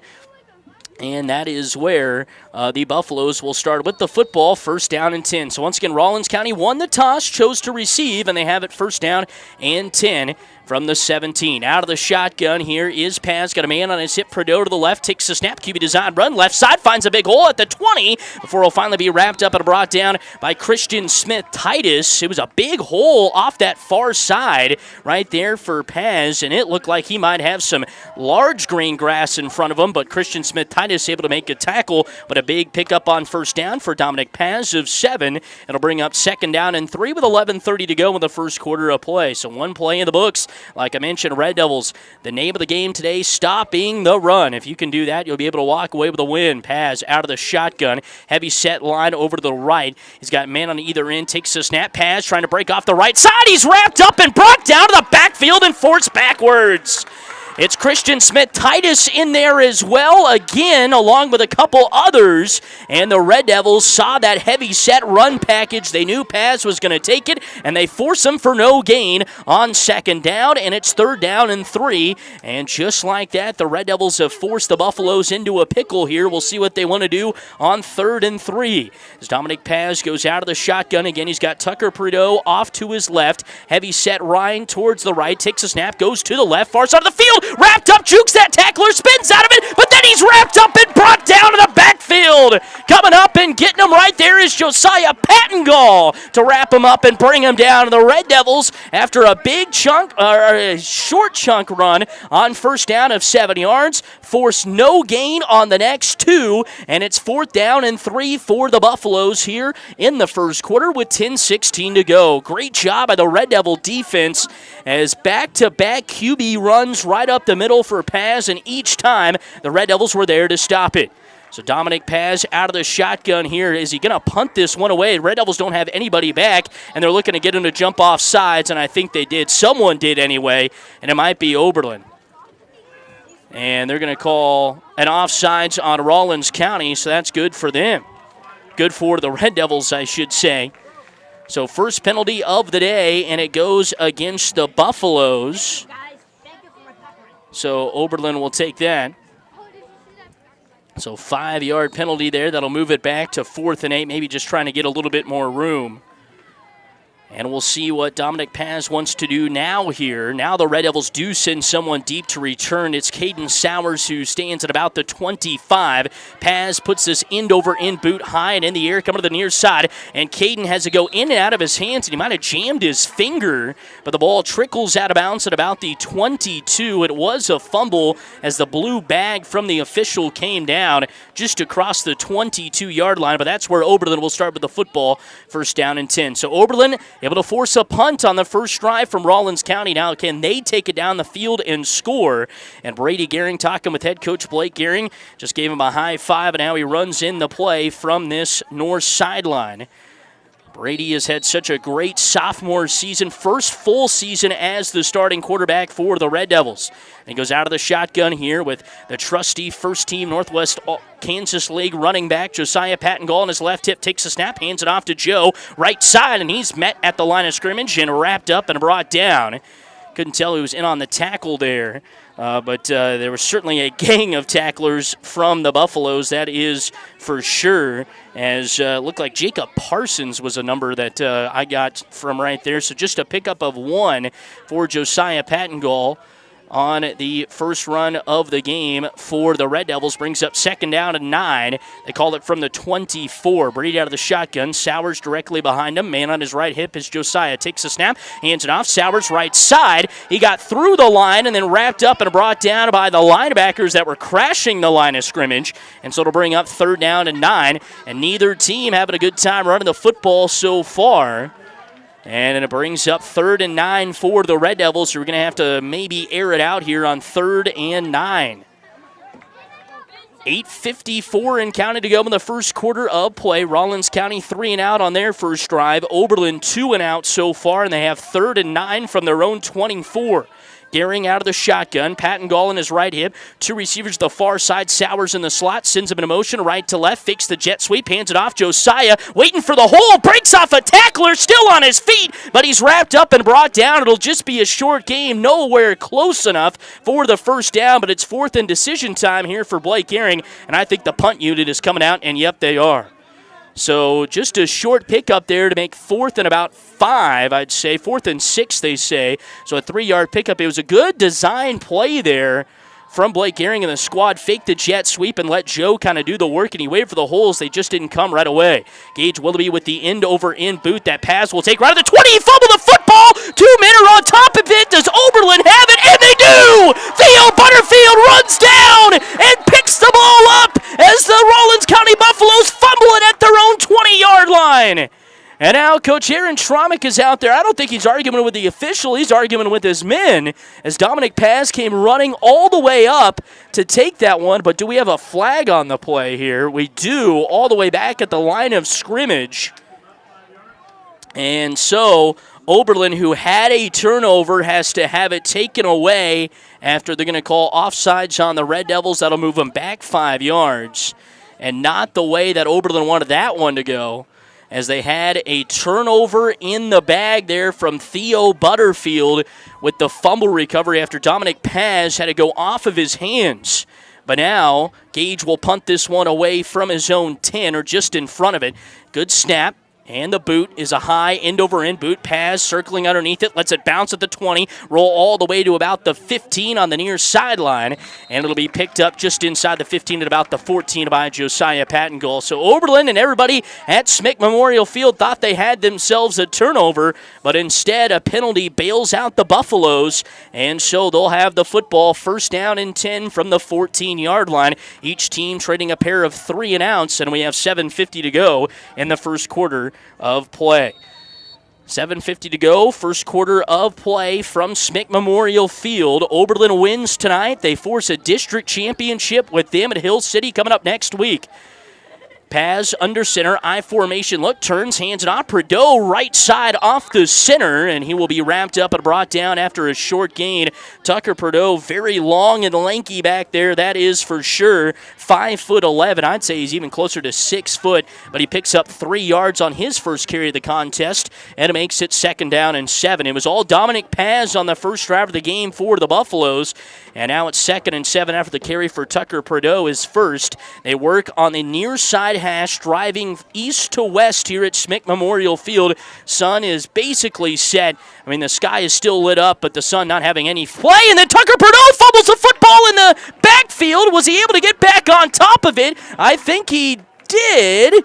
Yes, it was kind of a late signal there, but he did, as he kind of took a little bit of a jet sweep option play from Dominic Paz to the far side of the field, fumbled the football just past that far side hash and was able to jump on top of it, but it's a loss of 4 yards there for Tucker Prideaux on a little bit of that kind of jet sweep option to him, and it's 3rd and 11 with 6:42 to go in the first quarter of play. First quarter almost evaporating very quickly here in this one. Taking the snap pass, dropping back to pass all the time in the world. He launches a deep ball down the middle of the field, and it's over the outstretched arms of the intended target, Trey Carlson, the senior, down the middle of the field. He was kind of in coverage a little bit at the 40. A better pass maybe from Paz. It definitely would have been a big play that the Red Devils would have had to make there. But they had men in coverage around Carlson, and it makes 4th down and 11. So we see our first pass of the game from either squad, and it comes from the Buffaloes for an incomplete pass. Here's this punt that Caden Sowers will fumble again. It's on the deck, and he's able to pick it up and haul it in just in front of the 35, but he had 4 or 5 white jerseys collapsing on him, and he's lucky he was able to haul that one in. So each punt returner for either team having a little bit of some slippery fingers in the early going, that's for sure. And Oberlin will take over with the football, 1st down and 10. They ran 3 runs on that opening drive, 1 to Caden Sowers, 2 to Josiah Pattengall, only picked up 4 yards. Now they have it 1st down and 10 from their own 32. Gehring out of the shotgun. Pattengall on his right, hit one receiver to the far side. Takes a snap, hands it off. Joe looking to catch the corner. Breaks a tackle, still on his feet to the 35 to the 40. Breaks another tackle, 35, 30, near side, 20, 15, 10. One man to beat. He's forced out of bounds inside the 10-yard line. Josiah Pattengall with a big gain. And no flags on the play. That's huge for the Red Devils, too. And they'll have it 1st and goal inside the 10 at the 7-yard line. Great pickup right there from Josiah Pattengall of 41 yards. How about that on your third carry of the game? After your first two went for a combined 4 yards. It's first and goal now for the Red Devils from the 7-yard line of the Buffaloes. The big play for the Red Devils. Can they come up clutch after it and punch it in for a touchdown? Gehring out of the shotgun. Sowers directly behind a man on his right hip. Takes a snap, hands it off. Sowers brunches off of a tackle, still on his feet to the 5, and he dances his way into the end zone for a touchdown. Red Devils with 6:06 to go in the first quarter of play. A 41-yard run from Josiah sets up a Caden Sowers 7-yard score, and Oberlin leads 6-0 in the first quarter. So the Red Devils benefit on that big run and use it to their advantage to lead 6-0. So Brady Gehring runs his way in here.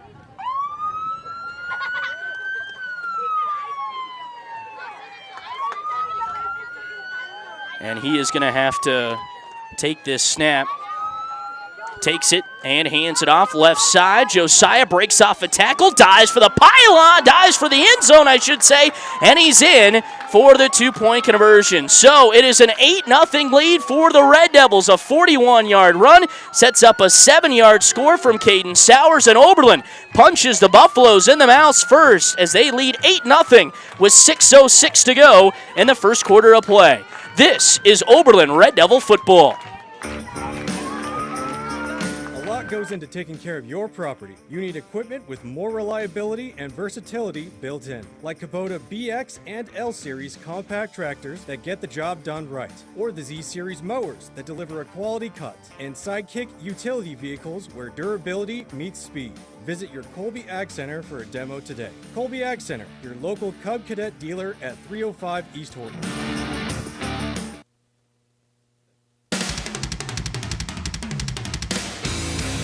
Red Devil Athletics on today's best country, 101.1 KFNF. Welcome back here from Smek Memorial Field. Red Devils jump out in front 8-0 here to open the game. And if you maybe heard the sirens in the background, the ambulance that was here at the game had to leave, so they flipped on the sirens and the lights, and they got out of here. But didn't stop the play from going on, that's for sure. Oberlin able to punch in a touchdown. It is a 8-0 lead for the Buffaloes, for the Red Devils. A 41-yard run from Josiah Pattengall sets up the 70-yard score, and Gage Willoughby's kick is end over end. It'll be taken by Worthy on the near side hash, racing it up the near side. He's got some green grass in front of him. Worthy out across the 30 to the 35, but will finally be tripped up and brought down just before midfield at about the 38. So that's what the Buffaloes needed after a big play from Oberlin set up their first score of the contest. Oberlin in front 8-0, and the Buffaloes take over with the football, first down and 10 from their own 38-yard line with 5:57 to go. Their best field position of the contest. As Dominic Paz leads his men out and up to the line, he'll go out of the shotgun here. No, he's going to go under center. Very heavy set off to the left as Paz looks back over towards the sideline, trying to get maybe a different signal from head coach Schromick. Now he steps back into the shotgun. Man on his left hip takes a snap. Now he's looking, dropping back to pass, throws it over the middle. Pass caught by Worthy at the 30, and he's wrapped up and brought down there. Excuse me, that was just as far.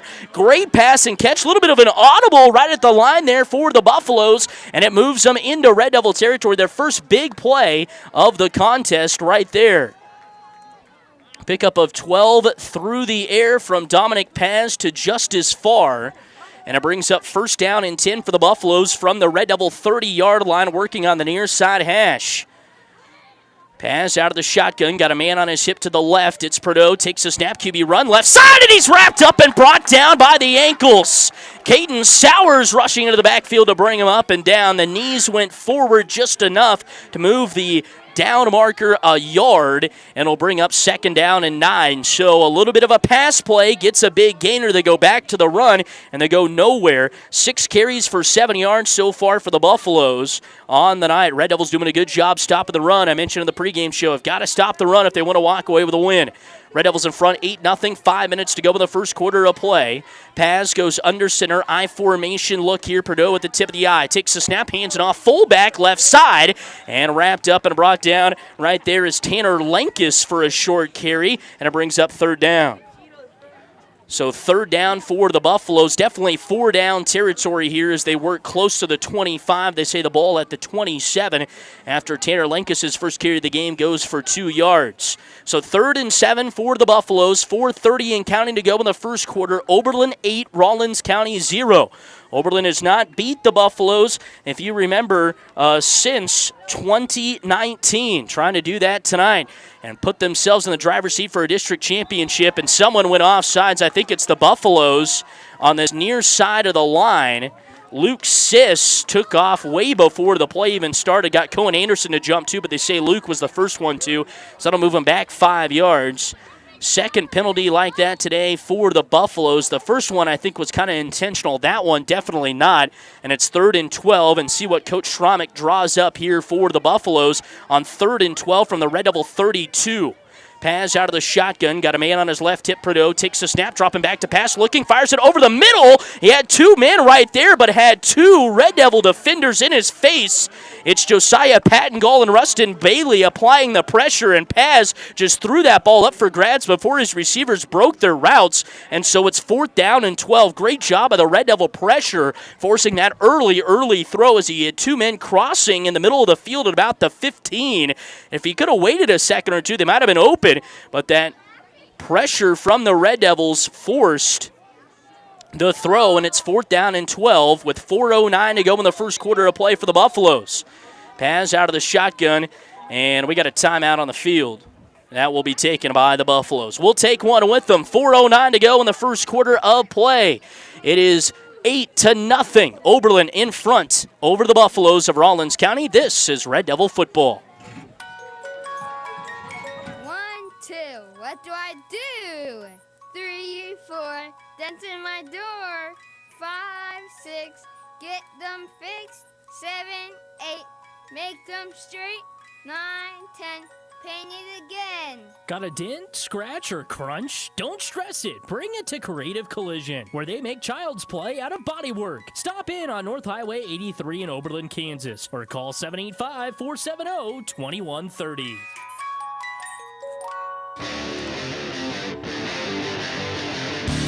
The Red Devils play here on today's best country, 101.1 KFNF.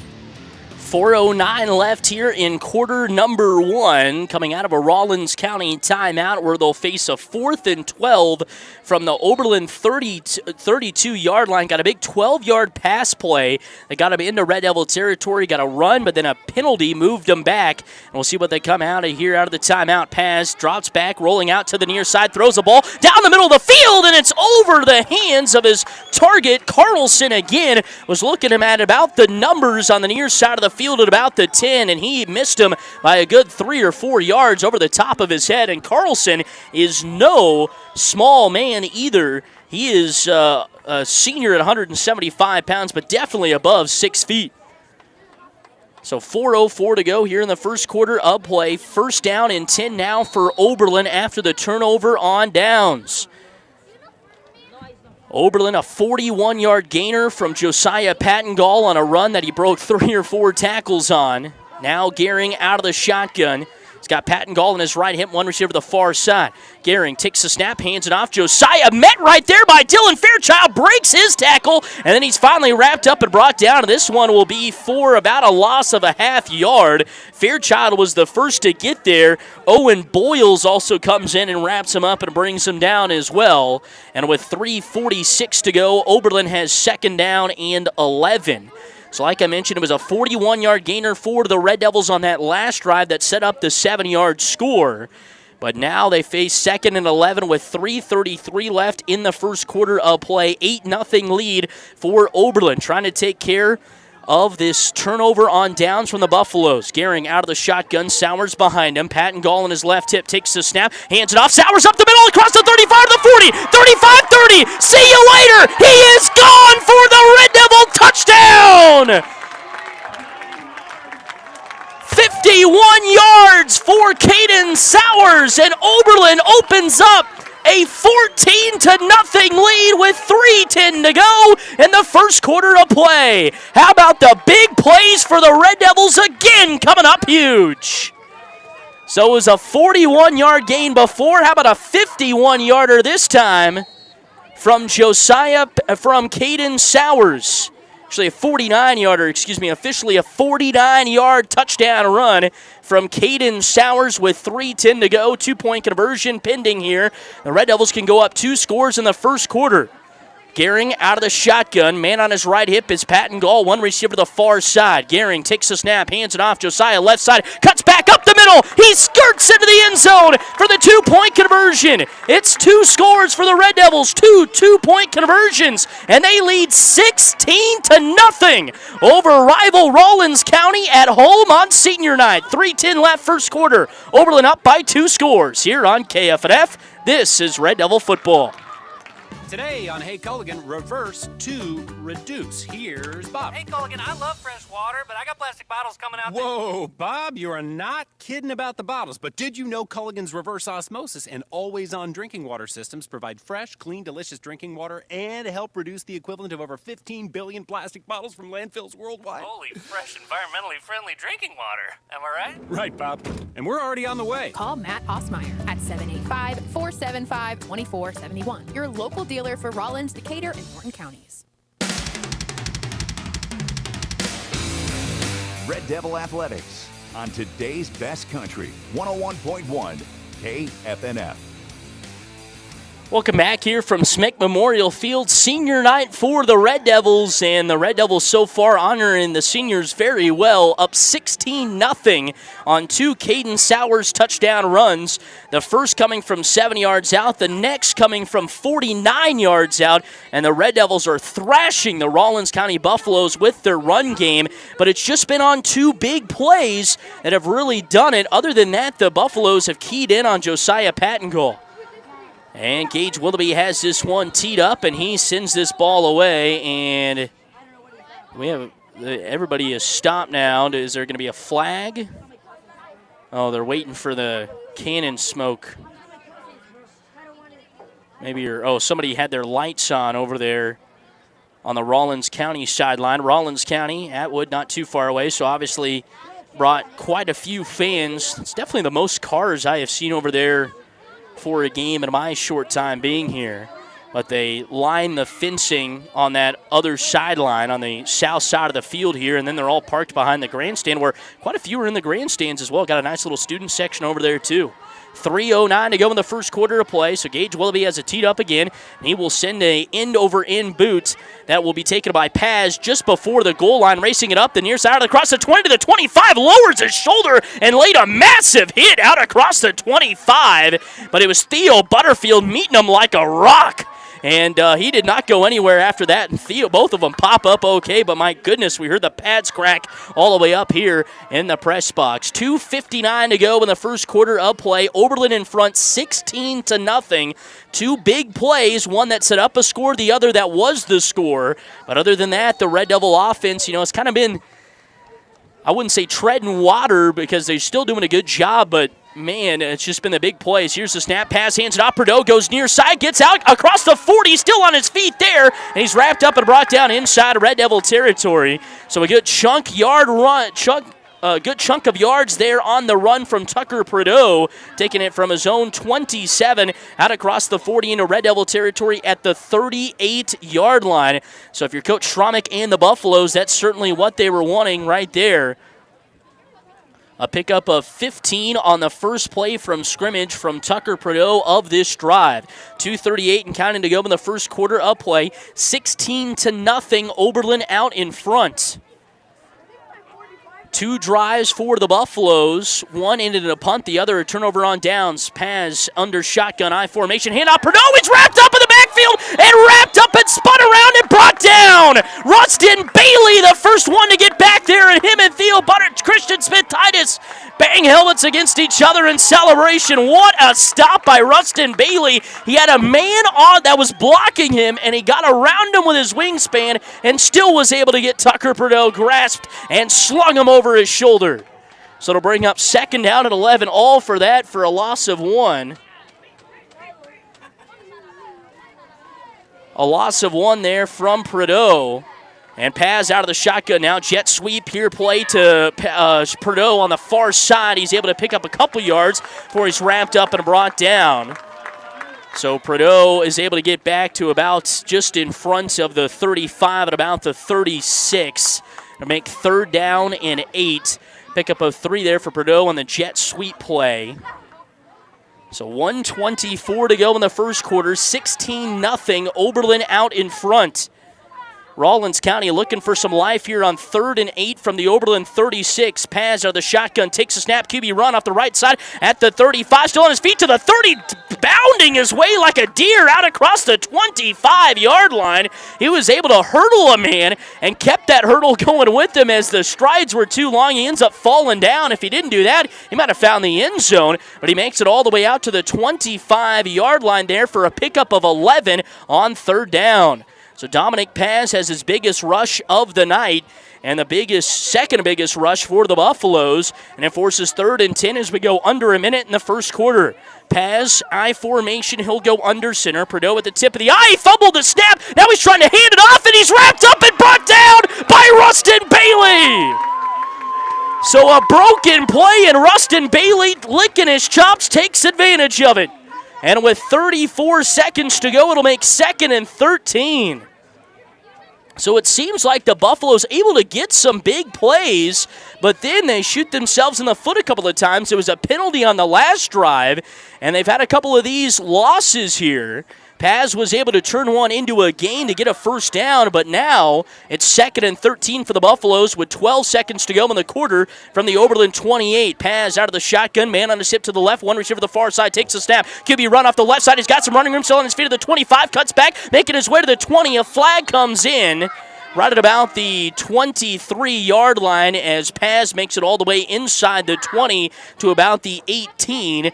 And they're going to address the flag here. Face mask called on Oberlin. And so it'll be first down coming up out of the timeout. And that's going to go, does that go from the end of the run or from the flag, from the spot of the foul? We will see. But the first quarter in the books here from Smick Memorial Field.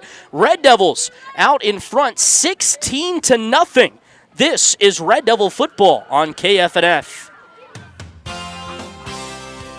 Ever wonder why some people have a spring in their step? It's simple. Fuel. Quality fuel from Decatur Co-op. Without the right fuel, your day can feel like a drag. But with Decatur Co-op's premium Fieldmaster diesel or unleaded fuel delivered straight to you, those days of sluggish starts are over. Serving Northwest Kansas and Southwest Nebraska, they keep you moving. Check out their bulk fuel delivery today. Premium fuel and service you deserve at Decatur Co-op with a location near you. So welcome back here from Smick Memorial Field. They actually put some time back on the clock. So not the end of the first quarter, and now it is the end of the first quarter. So they did all of that jazz and dance for nothing. All right, so they put 2 seconds on the clock, and then the clock starts because it was a run. The 2 seconds evaporates. So we're going to take another break, come back. Into the first quarter, 16-0. Oberlin in front, 2 Caden Sowers touchdowns. That put the Oberlin Red Devils in front by 2 scores over the Buffaloes. Here on KFNF, this is Red Devil football. Decatur County Beef in Oberlin, Kansas wants to do business with the local farmers. They need high moisture corn, silage, and hay now, and dry corn now through October. Decatur County Beef offers very competitive prices, always looking for good help. Give Decatur County Beef a call. You'll be glad you did. That's Decatur County Beef, just north of Oberlin on Highway 83.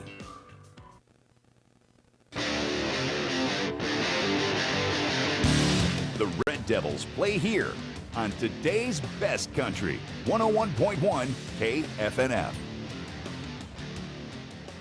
Welcome back here from Smick Memorial Field. 1 quarter in the books, and the Red Devils are out in front 16-0. It is 2 Caden Sowers touchdown runs, one from 7 yards out, the other from 49. And the Red Devils have opened up a 2-score lead here, but Rawlins County threatening that, and they got a little help on a run from Dominic Paz. Oberlin ended up grabbing his face mask, and so that added on 10 more yards after the play. Didn't get the official yardage there on Dominic's run, so I'll have to go back and look at it. But Oberlin with the penalty, and Rawlins County now has first and goal from the 9-yard line here, as Paz will go out of the shotgun. This is from the Oberlin 9.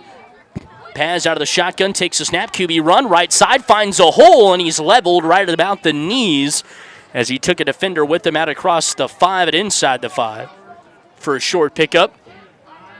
With 11:46 to go, pickup of 5 there from Paz, who has ran it pretty good on this drive.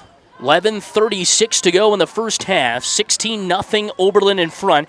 Rawlins County threatening with second and goal from the 4. The snap breaks a defender. Paz now cuts back near side, and he dives his way into the end zone for the touchdown. So with 11:26 to go here in quarter number 2, Rawlins County responds with their first score of the game, a 4-yard touchdown run from Dominic Paz, and the Buffaloes are on the board. So it's been all rushing touchdowns tonight that we have seen. 2 from the Red Devils, now 1 from the Buffaloes. And it's a 16-6 game. Buffaloes going for the 2-point conversion. Paz will go under center. I formation. Prideaux with the tip of the eye. Takes a snap, hands off. Prideaux right side. Bottled up, and he's forced backwards. And the 2-point conversion will not happen. And so Oberlin can't keep him out of the end zone, but they do on the 2-point conversion. And that's big. It's a 10-point game, 16-6 with 11:26 to go here in quarter number 2. We'll take a break, come back, and see if the Red Devils can respond. 16-6, Red Devils in front in quarter 2. This is Red Devil football. At Decatur Health Radiology, the 3D mammography truck brings breast imaging directly into our community. This mobile service provides screening mammograms that may help detect early breast changes. Imaging results are reviewed by board-certified radiologists and shared with providers as part of patient care. By hosting the mobile unit, Decatur Health supports local access to important breast health screenings. Learn more about upcoming 3D mammography truck visits at decaturhealth.org.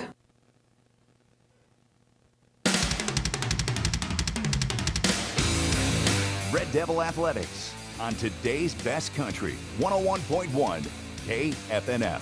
So Dominic Paz gets the Buffaloes in the end zone for the first time today with a 4-yard touchdown run.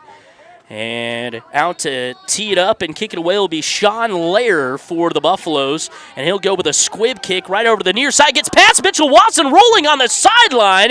And it'll make its way out of bounds. Great job there by Caden Sowers. Recognized it was going to go out as he was just trying to protect it from being picked up. So it does go out of bounds. And so Oberlin has the option to either have it re-kick or they can take the football here. We'll see where they're going to put it. Yeah, so they're going to decline the penalty. And Oberlin will just take it because I think the yardage only brings it out to about the 25. So the football went out of bounds at the 27, so you want to take the yardage anyway. So Oberlin will have first down and 10 from the 27-yard line of their own here. They've scored on back-to-back drives. Trying to make it a third one here as Gehring goes out of the shotgun. Patton Gall on his left hip, 2 receivers to the far side. Gehring takes a snap, hands it off. Josiah off left side, got some running room out across the 35, making his way to the 40 before he's wrapped up and brought down close to the sticks. Might be across for a first down here, and yes, they're going to signal it. He needed 10 and picked up 11 there on the first play from scrimmage of the drive, and with 11-12 to go with the first half, Oberlin's got their first down of this drive as the clock starts back up. Again, Josiah Patton Gall with a great run there. Takes it out just in front of the 30 to about the 38-yard line. Just in front of the 40, I should say. Gehring out of the shotgun. 2 receivers to the near side now and over to the far. Patton Gall on his right hip. Brady takes the snap, hands it off. Josiah left side, bottled up and wrapped up and brought down. Dylan Fairchild, the first one to hit him right at the waist. He was able to kind of maybe shriek off of him a little bit, but Fairchild was able to get the shoelaces and able to just cause enough to slow him down and fall down. Loss of 1. Second down and 11 now for the Red Devils, working on the far side hash, moving from east to west here in the second quarter. 10-23 and counting, 16-6. Rawlins County just punched in their first touchdown. Oberlin trying to respond here. And now the White Hat is saying that Josiah Pattengall has got to come out of the game here. So Mitchell Wasson is trotting in. Don't know if Josiah had an equipment issue, but he's standing over there. Looks like he's about ready to go in. But Brady out of the shotgun again. Caden Sowers will take over his position in the backfield. Fakes the handoff, looking, throws it up over the middle. High pass. He was hit hard after he threw it. The pass was a little too high and out of the reach of Gage Willoughby. But it was good where he put it because there was a man behind Gage that was lurking for the ball. But Brady put that one just up a little too high, so the Red Devils throw their first pass, and it goes for an incompletion. And the Red Devils have a 3rd and 11 now from their own 37-yard line with 9:54 to go in the first half. Josiah Pattengall back in after missing that last play. Gehring out of the shotgun. Pattengall on his right hip, one receiver to the near side of Willoughby. Gehring calling out, drops back, looking to throw, still looking, steps up in the pocket. He's going to take off of the run to the 35 to the 40, 35-30, diving his way for the first down. Did he get it? He might be just a half-inch short or so, but what a that run from Brady Gehring, stepping up in the pocket, finding the big hole, and taking off up the middle to extend the drive for the Red Devils. So it'll make it 4th down and 1, so still a big play coming, but Brady Gehring steps up huge with 10 big yards there to even keep the Red Devils on the field. 4th and 1 for Oberlin, 9:20 to go in the first half, 16-6. Red Devils in front by 10. Brady Gehring out of the shotgun. Man on his right hip is Josiah Pattengall. Caden Sowers directly behind him. One receiver to the far side. Gehring calling out the signals. Gets the handoff, hands it off. Caden Sowers left side, bottled up. Now he's still carrying a defender with him, stiff-arming him the whole way as he puts a man just as far down on the turf and picks up the first down with a hard-earned 3 yards. What a run right there by Caden Sowers. Was met at the line, shrugged off of that, and then just had just as far with a stiff arm the whole way before Justice was finally able to get underneath it and bring him down. 8:48 to go in the first half, 16-6. Oberlin with the football, first down and 10 from the Rawlins County 30-yard line. Brady Gehring's legs extended the play to get to 4th and 1, and Caden Sowers comes up with a conversion. Out of the shotgun is Gehring. 2 receivers to the near side. Number to the far. Takes a snap. Hands it off. Josiah left side. Got some running room out across the 35. Blockers in front before he's finally wrapped up and spun around. The Red Devils had the advantage. Gus Simic and Rustin Bailey were all the way to the 20, still blocking their men before finally the linebackers were able to wrap up and bring down Joe. And they're lucky they got to him, or else that might have been 6. Pickup of 8 there from Pattengall. And it forces 2nd down and 2 for the Red Devils from Rawlins County's 22-yard line. And this is the Red Devil offense we've been used to seeing. Like I mentioned, it was a couple of big plays that set up a big play for a touchdown and a big play that set up the touchdown on the first drive. Didn't really go on that methodical drive like we're used to seeing, and they are here. 7:52 to go in the first half, 16-6. Oberlin with the football from the Buffalo 22. Gehring out of the shotgun, takes a snap, hands it off. Sowers up the middle, carrying defenders with him behind his blockers, and he's able to get out across the 20, just in front of the 19, and picks up the first down. So Caden Sowers, a pickup of 2 3/4 to get a first down and 10 for Oberlin from the 19-yard line. They put the ball actually just barely across the 20-yard line. So first down and 10 for Oberlin from the 20-yard line. 7:30 to go in the second quarter, 16-6. Gehring out of the shotgun. Two receivers to the near side. Nobody on the far side of the field. Gehring takes the snap, dropping back, throws the screen out in the flat. DeSauers at the 20, breaks a tackle at the 15, still on his feet, and lowers his shoulder and is pushed out of bounds by two Buffaloes on the near side of the field at about the 12-yard line. They'll say the 13. So Brady Gehring able to throw that one out very quickly. That's how you kind of got to set up those screens.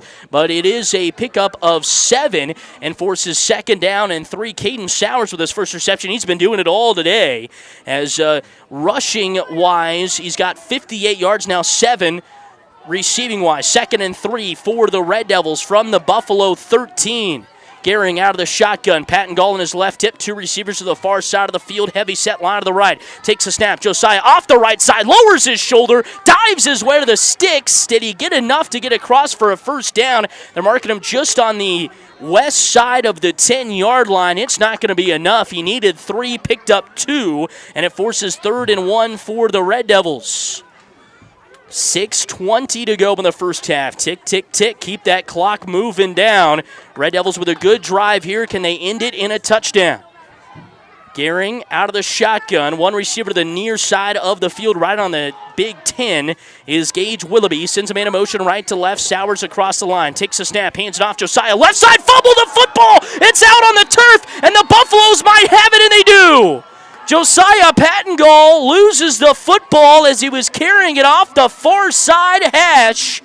It squirted out of his hands, and the long Red Devil drive ends in a turnover, and Rawlins County will take over 1st down and 10 from their own 10-yard line. So not what Oberlin was wanting there, that is for sure. First turnover for them in a long time. And in a game like this, those turnovers could pose to be a huge threat. And we'll see if the Red Devils can avoid it.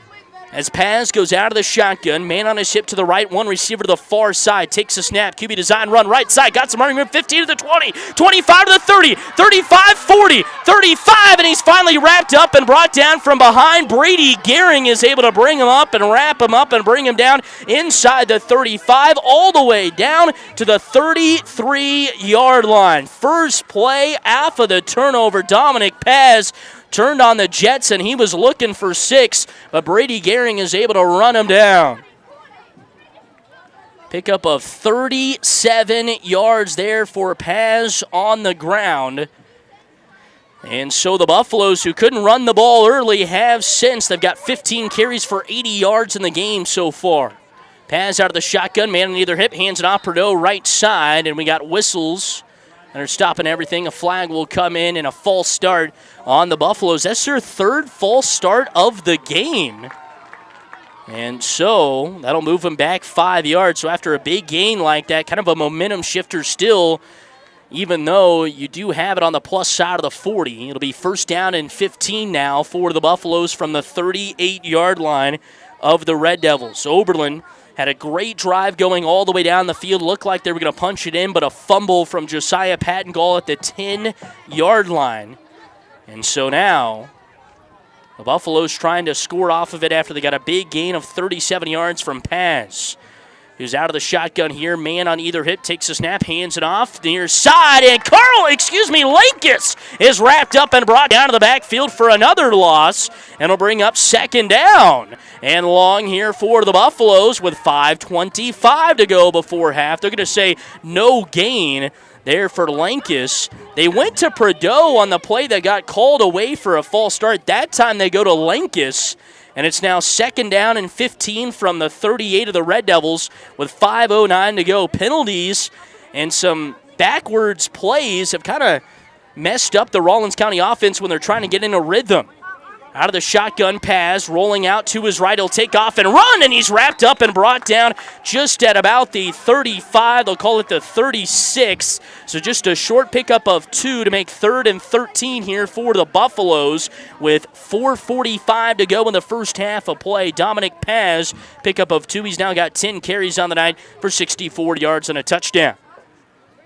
4:35 to go before we hit the locker room. 16-6, Oberlin in front by 10. The football just in front of the 35 at about the 36 here for the Buffaloes. Paz out of the shotgun. He's got 2 men on the line to the left, 2 receivers to the far side of the field. Sends a man in motion. Perdeau fakes the jet sweep, dropping back to Paz. Paz looking to throw over the middle, in and out of the hands of his intended target, and through the hands of Brady Gehring right behind him. He was looking for Trey Carlson over the middle, went through his hands, and Brady had a shot for a pick, but it went through his hands too. But Oberlin forces 4th and 13, and it is 4-down territory here for the Buffaloes, but you got to be careful. See what Coach Schromick wants to do. Dominic Paz, only 1 completion today.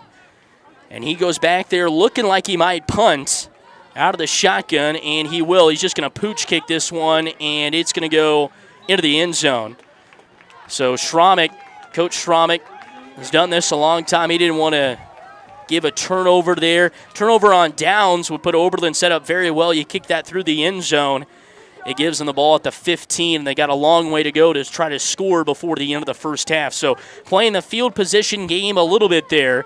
Oberlin does a great job. It's a big 37-yard gain from Paz out of that turnover, and then they really settled in defensively. Got a couple big stops, made a big stop on the pass play, and now they have the ball back. 1st down and 10 from the 15, 4:09 to go. Red Devil offense looked very well on that last drive. They got a total of 139 yards so far on the night. Gehring out of the shotgun. Josiah on his left hip. 2 receivers stacked to the near side. Hands it off. Joe breaking to the outside. Got some room to the 20. To the 25. Still on his feet. Lowers his shoulder. And he's cracked out of bounds just in front of the 30-yard line. Great pickup right there from Josiah. Anytime he's been able to get that corner, man, he has got some green grass as the Buffaloes are really stacking the box tight inside the tackles. But a huge pickup there of 18 yards from Josiah Pattengall in the first play of the drive. 4:03 and counting now as Josiah Pattengall wasn't able to get out of bounds there to stop the clock. As we tick under 4 minutes to go in the first half, 16-6, Oberlin by 10. Haven't scored yet in the second quarter. We're close, but fumbled it on the 10-yard line of their last drive. Gehring out of the shotgun. Pattengall on his left hip, 1 receiver to the far side. Gehring takes the snap, hands it off. Josiah racing it up the middle. It'll be wrapped up and brought down. Found a late hole and made it work, and is able to pick up a short chunk of yards there to make 2nd down and manageable for the Red Devils with 3:28 to go. They're saying 2nd and 6. 4-yard gain for Pattengall. So Oberlin, like I mentioned, first couple of drives relied on the big play. That last drive were able to methodically make their way down the field, mixing in the pass and the run, or more heavy run. And they have been heavy runs so far on this drive, but it's been working. 2nd and 6 for Oberlin. 3:07 to go in the first half. 2 receivers to the near side, Sowers and Willoughby. Sowers in the slot. Gehring out of the shotgun. Pattengall on his left hip. Takes a snap. QB run. No option up the middle. Brady kept it the whole time. He's wrapped up, then sneaks underneath the tackles and is able to get out across and almost to the 35. Brady Gehring was able to just use that slender body to get underneath the tackles up front and gets a good gain to force 3rd and 3. So Brady Gehring doing a good job again using the legs there. It looked like he was wrapped up at the line of scrimmage, but was just able to keep those legs moving and sneak out of the tackles before he's wrapped up by the shoelaces. 3rd and 3 for Oberlin. From their own 35-yard line, driving towards the west. Gehring out of the shotgun, takes the snap, throws it out in the flat, pass caught by Sowers, makes a man miss, still on his feet to the 40, jukes a tackler, stiff arm a man, and he's out into Rawlins County territory at the 39-yard line. Great play call. Josiah Pattengall made it happen, making the first man miss, and takes a big gain for the Red Devils. Pickup of 6 to move the chains. So the 2 pass plays for the Red Devils have been that screen out to the near side for Caden Sowers, where they just throw it to him, kind of right of the line of scrimmage, and let him do all of the work, and he does again. 1st down and 10 for Oberlin. Here with 1:50 left in the first half. Clock slowly ticking down. Red Devils got to think about going hurry up here. 2 receivers to the near side, nobody on the far. Gehring out of the shotgun. Man on his right hip takes a snap. Brady dropping back to pass. Looking, launches the ball down the middle of the field. And that one will be over the head of both Gage Willoughby and Caden Sowers, who are running towards the middle. I think a little miscommunication on the route there between them. And the clock will stop with 1:36 to go. Oberlin took a little bit on that last set of downs, to get the first down, and that's what's really taking the clock down. 1:36 to go in the first half. Oberlin has all 3 timeouts. 16-6, they lead by 10. Brady Gehring running the play in from this north sideline. Gehring out of the shotgun, 2 receivers again to the near side. Gage the far receiver, Sowers in the slot. Patton Gall the running back. Sends Sowers in motion right to left across the line, hands it off. Patton Gall met at the line of scrimmage, still carrying Fairchild with them before he's wrapped up and brought down. And so Oberlin will have to go on the hurry up here, as that will go for no gain, or maybe a half-yard gain. They're going to say actually a full-yard gain. But just a pickup of 1, so not much, and this clock is going to continue to tick down. 3rd and 10, and they do take it off.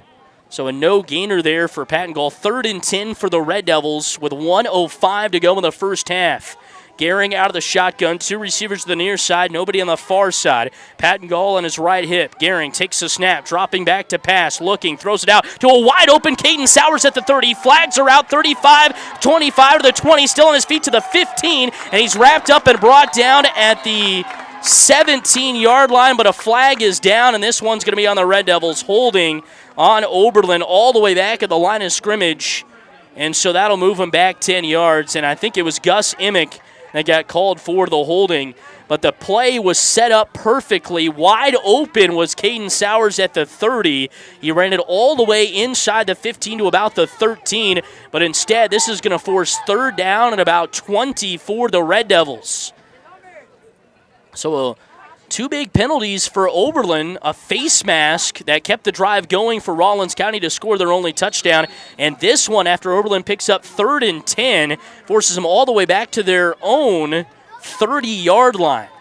With 40 seconds to go in the first half, 3rd and 19 for Oberlin. Gehring out of the shotgun, 1 receiver to the near side. Brady calling out the signals, takes a snap, it's a low snap, he's dropping back to pass, still looking, has a man, and he throws it over the top to Josiah Patton Gall at the 30, he's tackled down there, he's going to be short of the sticks though, and Oberlin's got to get up and run up with 24.4 seconds to go, and Blake Gehring smartly calling a timeout as all his men were down to the other opposite end of the field, but it'll be 4th down and 1 now for Oberlin with 24 seconds to go. Brady Gehring calling out the signals back there. Josiah kind of ran his own route across the field and then saw some space behind him, so he took off down the near sideline, and Brady ushered him that way and threw a perfect ball over the top of the DB and was able to pick up a hefty chunk of yards there. And so Oberlin will have 4th and 1, and actually they're going to move the chains all the way across the field to see if this is enough for a first down. It looks short from the original spot, but now the chain gang from the far side of the field, and no, it is a first down by the length of a hair. Oberlin is able to get a first down right there, so they needed 20 yards, and they got 20 yards and an inch. And it's from Brady Gehring to Josiah Patton Gall, and Josiah, who did not have a single reception all of last season, just has 2 this year. That's his longest reception in 2 years. And it couldn't come at a bigger time for the Red Devils, driving down the field with just seconds to spare. And so Oberlin will have 1 less timeout and 24 seconds to work with out of the timeout. So we'll see what Blake Gehring has, and what a spot there. And good thing by the officials for making sure the chain gang would come over and get, because from up here, it looked like it was short, not by a yard or so, but probably by 3/4 of a yard. And instead, they say it is, just the hair of the football across the sticks. I'm sure Coach Schromick didn't like the spot, but now he's got to coach his team as it's 1st and 10 for Oberlin with the football from the Rawlins County 30-yard line, essentially. Calling it the 29 because the football is on the opposite side of the 30. 24.4 seconds to go. Gehring out of the shotgun. 2 receivers to the far side. Nobody on the near side of the field. Sowers in the slot. Takes the snap. Gehring dropping back to pass. Pump fake. Steps up the pocket. Slings the ball down the middle. Has Gage Willoughby wide over the 5. And he streaks into the end zone for a touchdown. Red Devils. What a play by Brady Gehring. Slinging that ball over the middle to Gage Willoughby. Gage with his 8th receiving touchdown of the year. Brady with his 11th TD pass. And Oberlin leads 22-6 with 17.6 to go in the first half. What a play right there of 29 yards for Brady Gehring. Back-to-back throws that not many quarterbacks can make an 8-man, and he stepped up and made them back-to-back big catches. One for Gage going over the top of the tall Tucker Perdot to make that catch, and Josiah Pattengall risking his back making the last catch. Brady out of the shotgun here. Pattengall in his right hip takes a snap, hands it off to him. Right side, dives in. 2-point conversion. And Oberlin with 17.6 seconds to go goes up in front by 2 scores again. 24-6 here in the first half with 17.6 seconds to go. This is Red Devil football. Farm Credit of Western Kansas is synonymous with giving back to the community and its members. Whether it's attending events such as wheat plot tours, serving on various boards and committees, volunteering at local county fairs, or delivering $5.5 million in cash patronage checks, Farm Credit of Western Kansas is community driven. Stop in at 1190 South Range in Colby or one of our convenient outpost offices. Farm Credit of Western Kansas, financing ag for generations.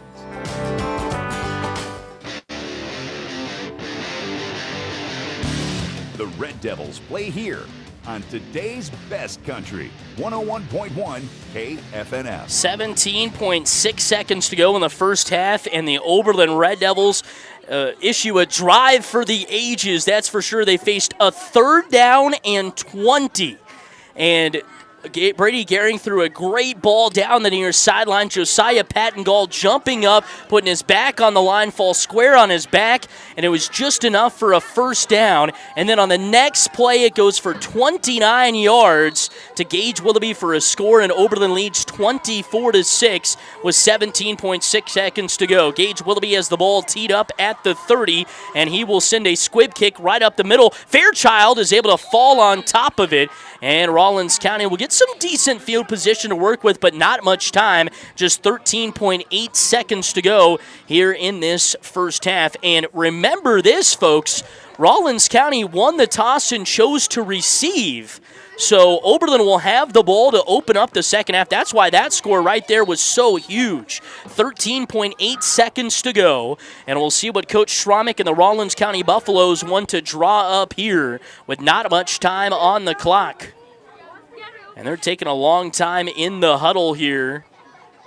And a team that does not throw the football a lot is going to have to if they want to get down and score. Paz out of the shotgun. He's got Perdot on his left hip, one receiver to either side. Takes a snap, dropping back to pass. Drops back, looking, throws the ball, and it's almost picked off, and then it's in and out of the hands of Carlson, and it falls down on the turf, and Carlson is down, and he might be hurt. And he gets up. Rustin Bailey is able to help him up. What a play right there. I think it was Brady Gehring on the near side. Christian Smith-Titus on the near side, that went up and almost got the interception, but then the ball was tipped up in the air, and Carlson almost came down with it, but then he fell on the ground and got a hard lick as he went down to the ground. And so with 7.6 seconds to go here, Rawlins County will have 2nd down and 10 from their own 27-yard line.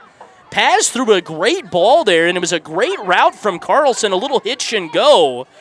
And the go almost worked, and now we got a timeout from somebody. And looks like timeout from the Red Devils. Great chance to thank some sponsors here before we make our way into the halftime report.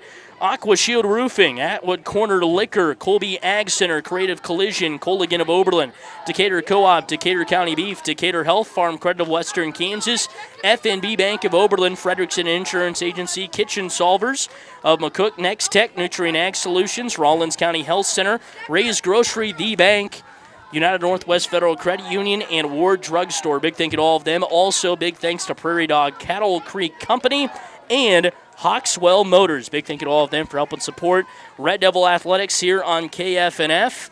7.6 seconds to go in the half. 24-6. Oberlin in front. This is going to be a interesting play here. We'll see what if Rawlins County wants to go for the touchdown or what they want to have happen. Rawlins County was the one that called the timeout there, so they're down to just 1 in the half. 7.6 seconds to go. C.J. Harris basically playing a center fielder. He's all the way back at the 30.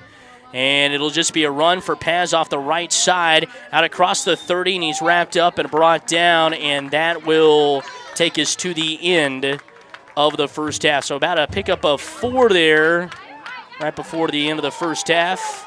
And yes, they are. So there is the end of the first half. What a first half for the Red Devils as they lead it 24-6 here after 1 half of play. We'll take a break, come back, and get you your halftime numbers. Oberlin in front 24-6 over Rawlins County. This is Red Devil football. Insurance, it seems like you can never have enough, and when it comes to peace of mind, it's good to have the right insurance in place. Frederickson Insurance Agency in Oberlin can help you do just that. Frederickson's can help with supplemental insurance for your home, farm, business, auto, and yes, even your crop. Frederickson's will help you find the best plan from the best companies. Insurance, get the best from Frederickson Insurance Agency next to the Landmark in downtown Oberlin, 785-475-3883.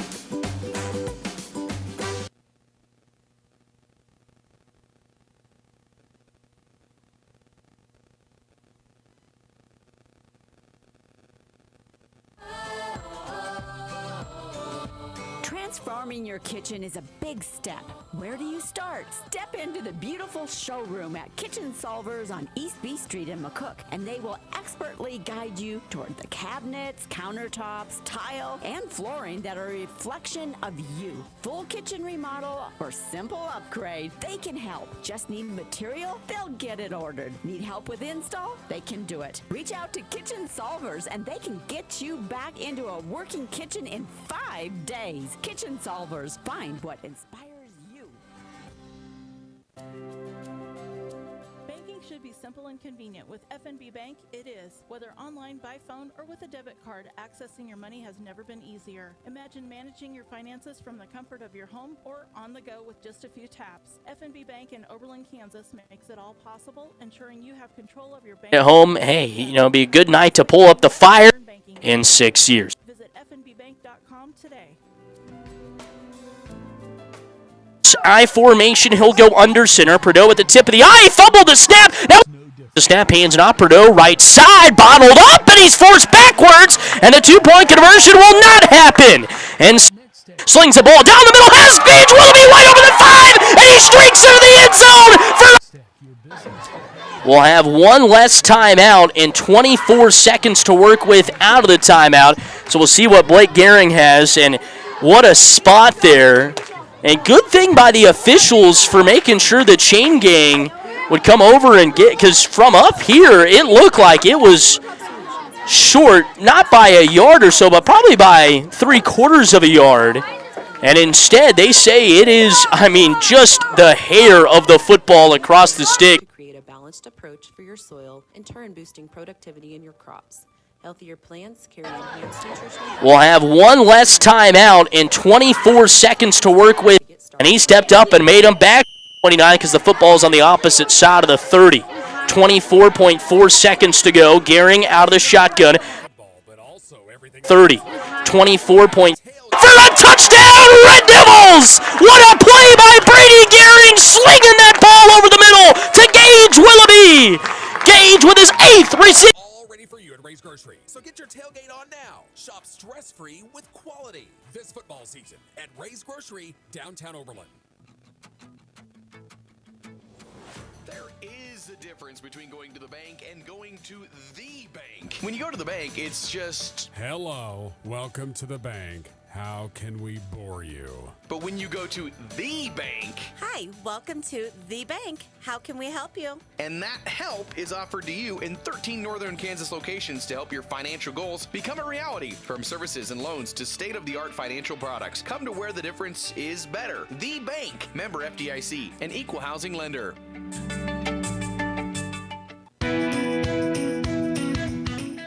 in the sun is what everyone wants, and Ward Drug in Oberlin hopes you'll have safe fun in the sun this summer. Ward Drug reminds you that sunscreen is beneficial protection from those powerful rays of the sun. And if you get bugged by insects with bites, Ward Drug has you covered to soothe the itch and irritation. Got allergies from about anything these days? Ward Drug has you covered there too. You can always talk with a pharmacist to help you choose the best products for your individual needs. Ward Drug in downtown Oberlin, where they've got you covered for fun all summer long.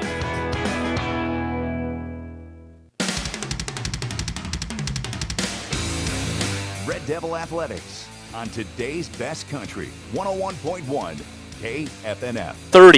24.4 seconds to go. Gehring out of the shotgun. Two receivers to the far side. Nobody on the near side of the field. Sowers in the slot. Takes the snap. Gehring dropping back to pass. Pump fake. Steps up in the pocket. Slings the ball down the middle. Has Gage Willoughby wide open at 5. And he streaks into the end zone for a touchdown. Red Devils. What a play by Brady Gehring. Slinging that ball over the middle to Gage Willoughby.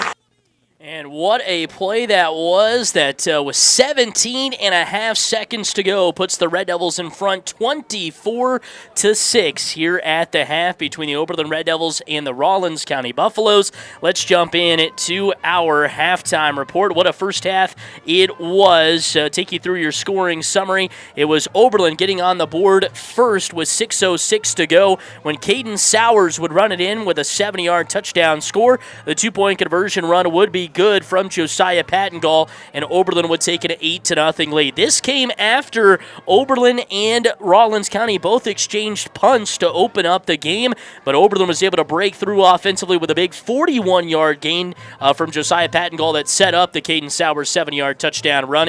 Then with 3:10 to go in the first quarter of play, after Oberlin forced the Buffaloes turnover on downs, Caden Sowers would take a 49-yard rush to the house for a touchdown with 3:10 to go in the first quarter, and Oberlin would be up 16-0 after the two-point conversion run from Josiah Pattengall. Then with 11:26 to go in quarter number 2, Rawlins County would finally get on the board as the Buffaloes would get a big score from Dominic Paz. This one coming from 4 yards out. The two-point conversion run, though, would be no good, and Oberlin would lead by 10 at 16-6. Then on the Red Devils' final drive after that, they drove all the way down the field and were able to get to the 10-yard line before Josiah Pattengall coughed up the football with a fumble.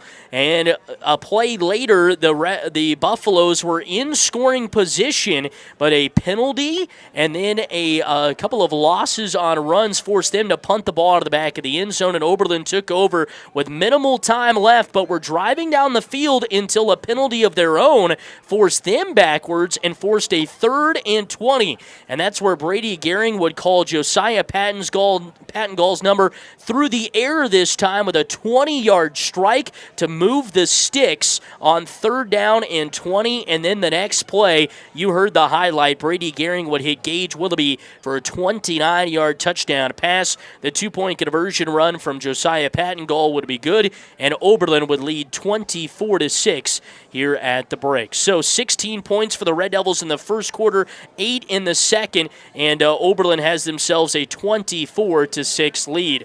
And also, that score becomes so big because Oberlin has the ball to start the second half. The Buffaloes chose to receive the football to open the game, and so in the start of the second half, they will have to play defense, and Oberlin could really put a big, or really slam the doors shut in the third quarter.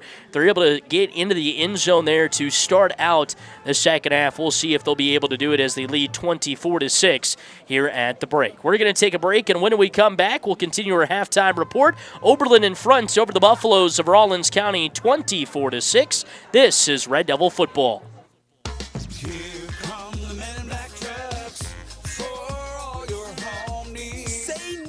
To bad roofs. Say yes to AquaShield Roofing. With over 17 years of providing A-plus services. Roofs, siding, gutters, windows, doors, and spray foam insulation. Plus, AquaShield Roofing offers a workmanship warranty. For your free estimate, give them a call at 785-475-2533. AquaShieldRoofing.com. Here come the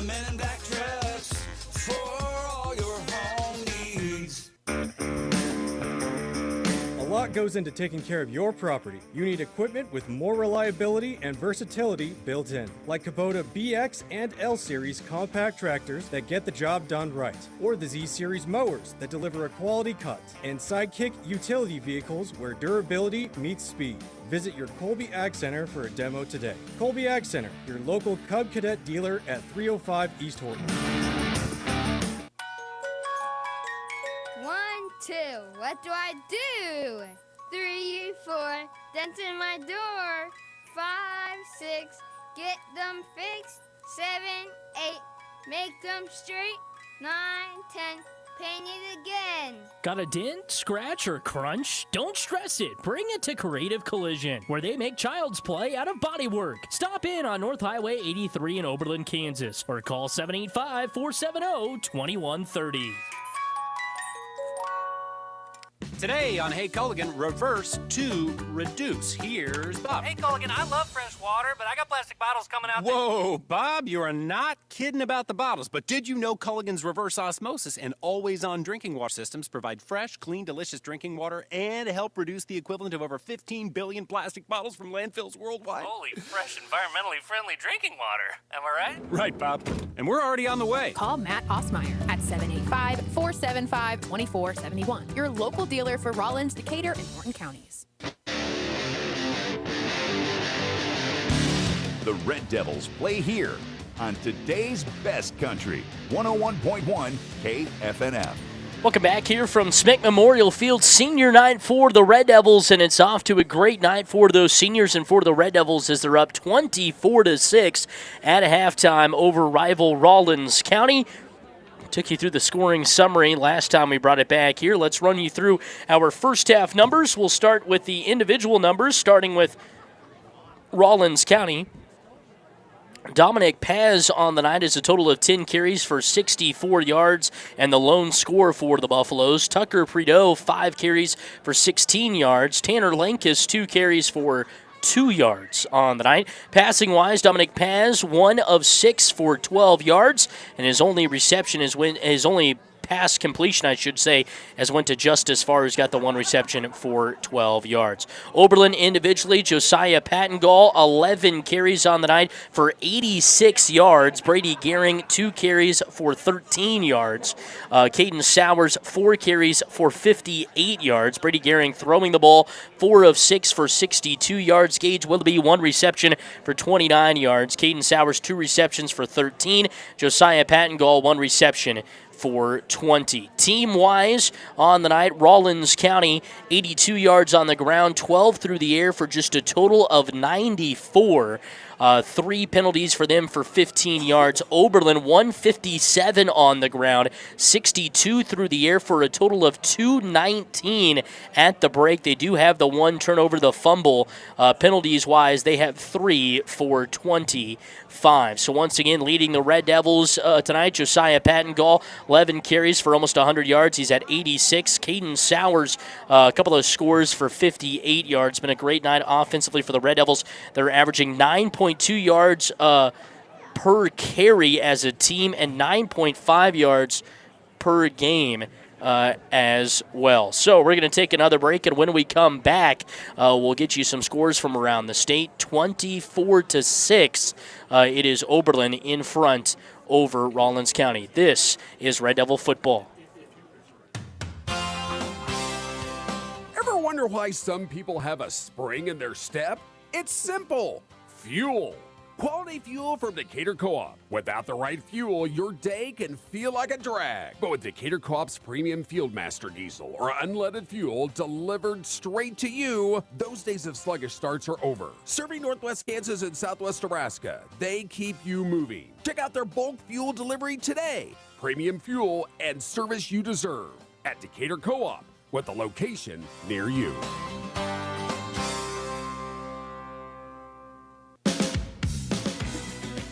Decatur County Beef in Oberlin, Kansas wants to do business with the local farmers.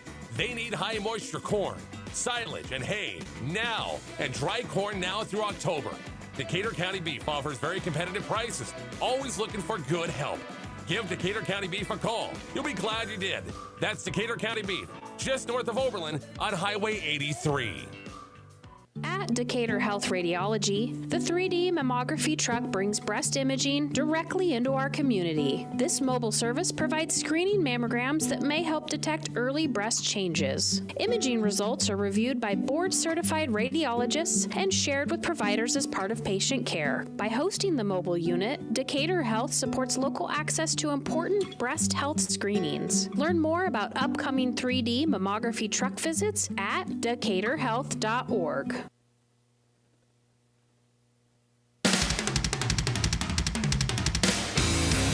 Red Devil Athletics on today's best country, 101.1 KFNF. Welcome back here from Smick Memorial Field. Red Devils out in front at the break, 24-6 over the Rawlins County Buffaloes.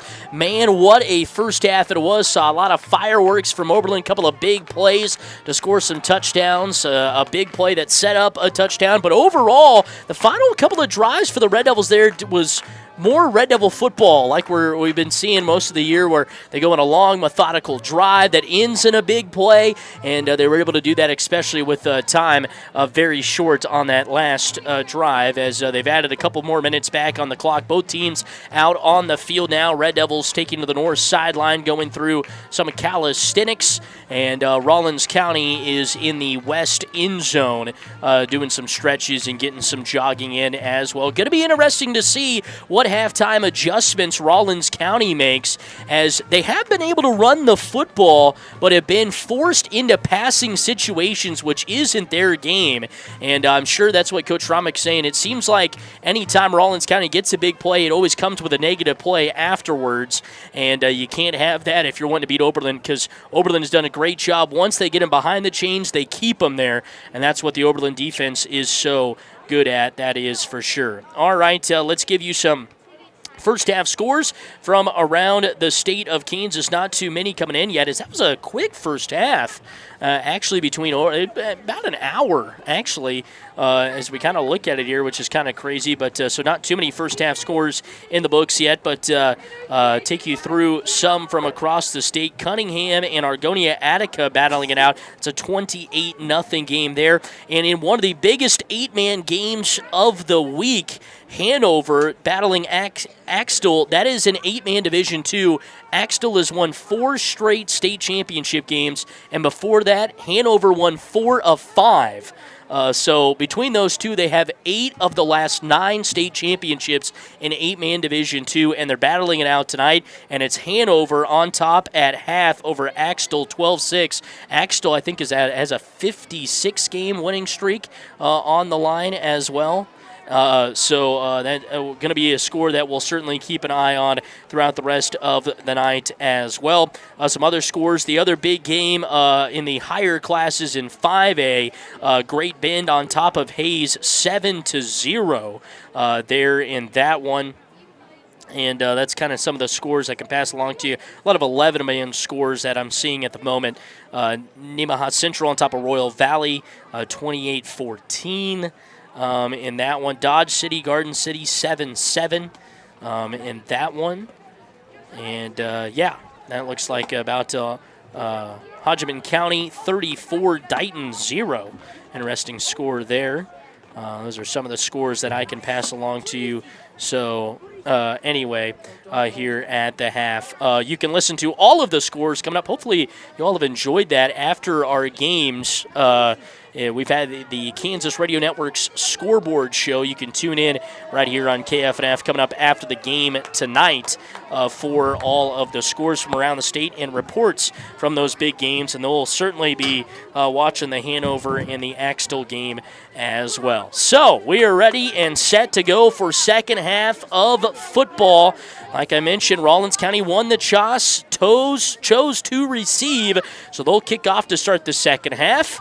And Sean Lair is back there to kick it off. Oberlin has got Gage Willoughby along with Josiah Pattengall back deep, but it's a squib kick, goes right at Rustin Bailey. And does he have it? I think he does. And that was actually Theo Butterfield that went it right at. And he was able to fall on top of it, but it kind of went off of his shins. And it looked like Rawlins County was getting on it. Barely went the minimum 10 yards. So it would have been interesting to see if Rawlins County got it, if they called a penalty or not. But Oberlin will take the short field to their advantage as they'll have first down and 10 from the 40. That's an interesting strategy there with your team down 24-6. I understand that maybe your kicker might not be able to get it back, but Sean Lair's got a pretty good leg. Out of the shotgun is Gehring here. One receiver to the near side, number to the far. Man on his hip is Pattengall. Takes a snap, hands it off. Josiah running right up the middle, and he's met by the linebackers, but a good pickup on first down of 2 or 3. And with 11:45 to go here in the third quarter of play, Oberlin will have second down and 7. So Josiah Pattengall continues to carry the football with ease here in this one. Oberlin with the short field. Half the field they have to work with on this first drive of the second half. How can they take advantage of it here? And certainly in 4-down territory. Gehring out of the shotgun. Again, he's got Pattengall on his right hip. One receiver to the near side is Willoughby. Gehring takes a snap, hands it off. Josiah looking to turn the corner, cuts back up the middle on his feet at the 35 and tackled, diving his way to close to the 30. So a great pickup there to force 3rd down and 1 now after a pickup of 6 from Josiah on 2nd down. So actually going to say 3rd and 2, just a 5-yard gain. Does it look like maybe the football got close to a yard away, but they move it back just a hair. 3rd and 2 for the Red Devils from the Buffalo 32-yard line. 10:45 to go in the third quarter of play. Gehring out of the shotgun. Sowers directly behind him. Takes a snap, hands it off. Caden left side, got some room at 30. Still on his feet. Breaks a tackle to the 25 to the 20. Stiff-arming a man to the 25. Inside the 25. His helmet comes off. And as he's inside the 15-yard line, what a run by Caden Sowers. Stiff-arming the whole secondary from the Buffaloes. And flags come in late. And this is definitely going to be on Rawlins County and definitely, I would say, a face mask with the way his helmet popped off. Or do they pick up the flags? Or Oberlin, if they did, just declined him. We'll see what it's going to be here. As the white hat, as Caden Sowers still does not have his helmet on. It came flying off out of bounds. And we'll see what's going to happen here. And so Oberlin will have first down and 10 from the 17, as they say he was down at about the 17, actually. All right, so that was a big gain, plus the 10 yards after the penalty. So with 10:32 to go here, Oberlin will have the football. First down and goal from the 7. Gehring out of the shotgun. Sowers directly behind him. Pattengall on his left hip. Hands it off. Caden left side. Lowers his shoulder and dives his way out across the 5-yard line. Goodness, Caden Sowers continues to just mash defenders. And it'll bring up second down and 4 after a pickup of 3 there for Caden Sowers. 10:12 to go. Caden with a huge run there on 3rd and 1. So second down and 4, second and goal here for the Red Devils from the 4-yard line. Gehring will go out of the shotgun again. He's got one receiver to the near side, Willoughby, all the way almost to the sideline. Caden Sowers behind him, Pattengall on his left hip. Brady takes a snap, hands it off. Caden left side, plowing his way through, gets to about the 2 before he's wrapped up and brought down, and it's 3rd and goal now for Oberlin with 9:40 left in the third quarter. Just a short pickup of 2 for Caden there. And Caden, man, he can run the football, and we kind of talked about that a couple of weeks ago with Blake Gehring, that maybe a lot of people key in on Josiah and forget how athletic and physical Caden can be. And now this time, Oberlin will go out of the shotgun again. Pattengall on the right hip of Gehring. Sends Sowers in motion right to left across the line. The snap handoff, Josiah. No! Brady keeps it and sneaks into the end zone for the touchdown. Brady Gehring, the keeper. And he goes into the end zone. How about that? Brady pulling the Houdini. And he gets in for the 2-point for the touchdown to make it 30-6. And on the play, Tucker Prideaux ran into his own man, Dylan Fairchild. And when I say ran into, he hit him hard as both of them were going after Brady, the only two on the field that really saw Brady go after him. And Tucker got up and started walking, and now he fell back down. If you can remember, like I mentioned in the pregame show, Tucker missed last week with a little bit of a wrist injury, came back this week and he is writhing in pain down there, so hopefully he's going to be okay. 9:11 to go in the third quarter, 30-6. It is Oberlin out in front here after the touchdown from Brady Gehring of 2 yards. Tucker Prideaux, good to see him get up and being helped by the athletic trainer, and he is in pain.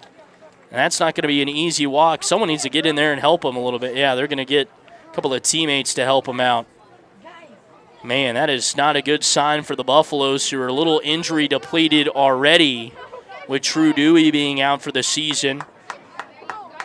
And then Austin Shumley being out for a couple of games now. So to see Tucker Prideaux, one of the athletic players, especially on the defensive side of the ball, hobble his way off, that is not what Rawlins County wanted.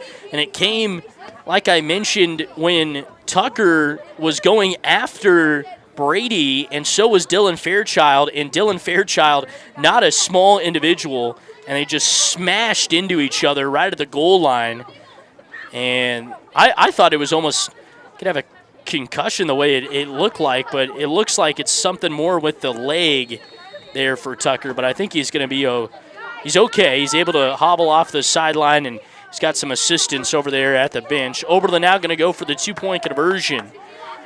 Patton Gall on the left hip of Gehring. Takes the snap, and he fumbled the snap, picks it up. Now he's running out to the near side. He's swarmed, and will be wrapped up and brought down. So for the first time today, Rawlins County will halt Oberlin on a two-point conversion, but Oberlin leads 30-6 with 9:11 to go in the third quarter of play.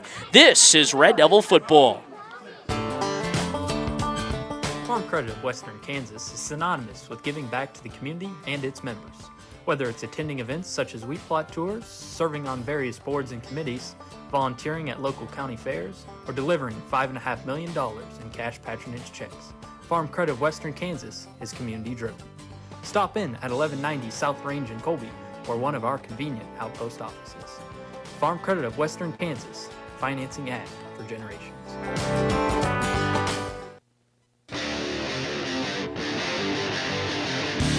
The Red Devils play here on today's best country, 101.1 KFNF. 9:11 to go in the third quarter of play. Oberlin in front 30-6 over the Rawlins County Buffaloes. Brady Gehring streaking into the end zone for a two-point for a touchdown. Sorry, I'm so used to saying that. Brady's done that a couple times on two-point conversions, but Brady picks up touchdown run number 6 for him on the season. He's done a good job running the football today, and that time when everybody thought the ball was going to go to Josiah Patton Gall, he keeps it and streaks into the end zone for a 2-yard score. And Oberlin has opened up a 30-6 lead here in the third quarter. Gage Willoughby will kick this one away, and it's going to go right at Dominic Paz at the 5. He's racing up the far side of the field, gets the corner to the 20, still on his feet, breaking a tackle at the 25, and he'll finally be wrapped up and brought down almost to the 40-yard line. Dominic Paz was trying to get trying to go for 6 points there, and came up so close. But just needed to break a couple more tackles. But good field position for the Buffaloes for their first drive of the second half. Oberlin getting a big gain from Caden Sowers, and then a face mask penalty from... Actually, it was a personal foul penalty that only went for 8 yards there is what it ended up being. Half the distance of the goal. So first down and 10 now for Rawlins County from their own 33. Pass takes a snap, dropping back, looking, throws it out into the flat. Pass caught there by Sis, and he goes helmet to chest on the far side of the field there with Christian Smith-Titus, I think that was over there as well for Oberlin. Might have been, actually it was Gage Willoughby that'll wrap him up and bring him down. So just a short gain, 7 yards there from Paz to Sis, and they came out. It looked like a little bit of a screen, but then Paz ends up throwing it to the tight end.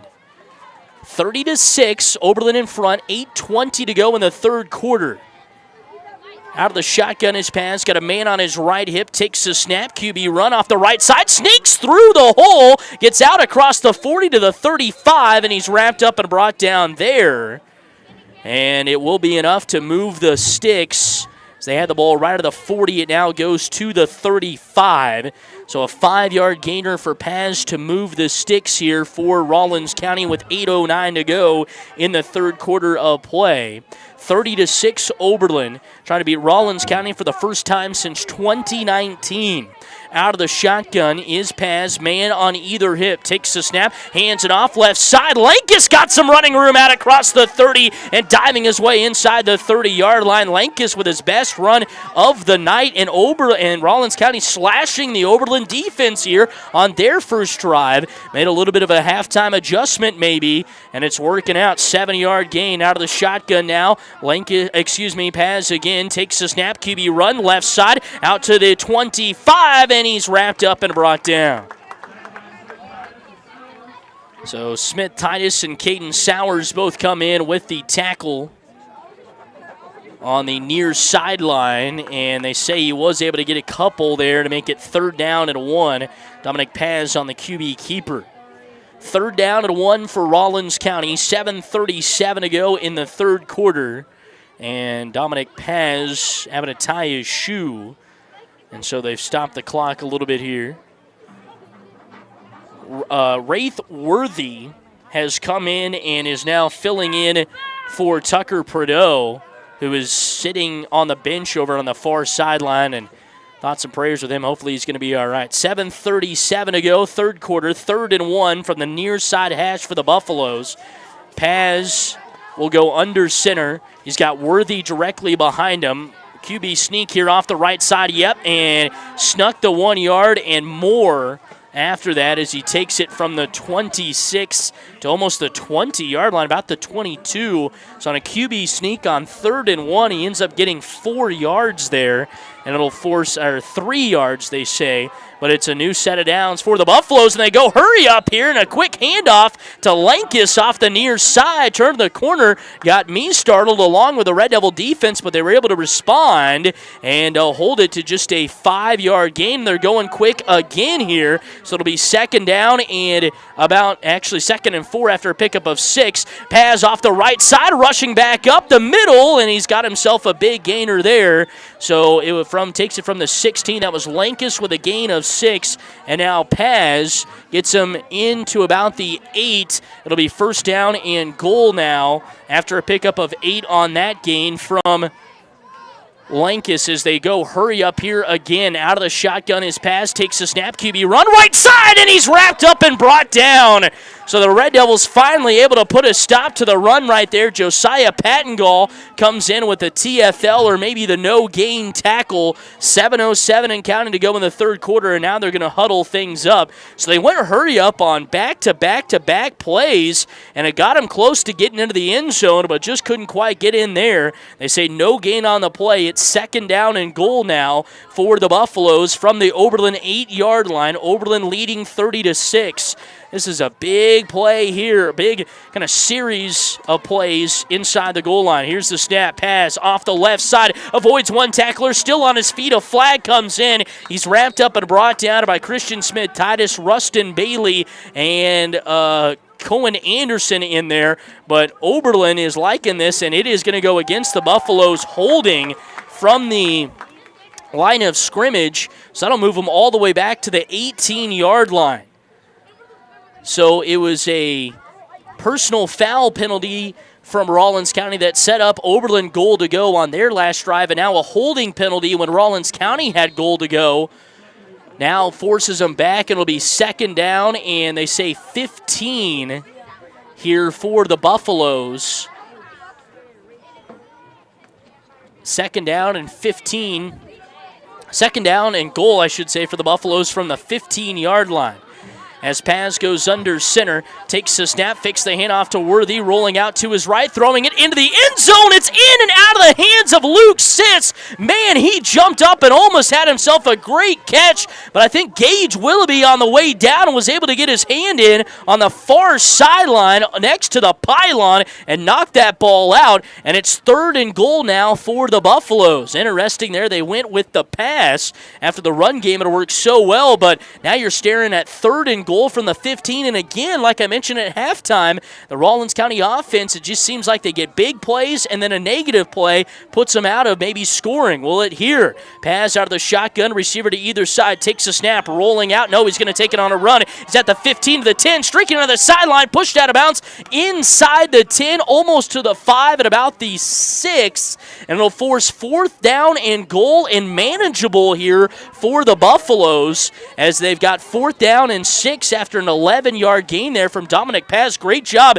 He held on and ran north to south as long as he could before he finally turned the corner right on the sideline and was able to pick up a quick 11 yards. 6:11 to go in the third quarter. He ran out of bounds, so the clock is stopped. 4th down and goal for the Buffaloes from the Red Devils' 6-yard line, working on the near side hash and driving towards the east. Paz out of the shotgun. Men on either side, and it looks like we're going to have a timeout come in for the Red Devils here, or that could have been on the Buffaloes, but we're going to take a break either way. 6:11 to go in the third quarter. 4th down and goal. When we come back, Oberlin in front, 30-6.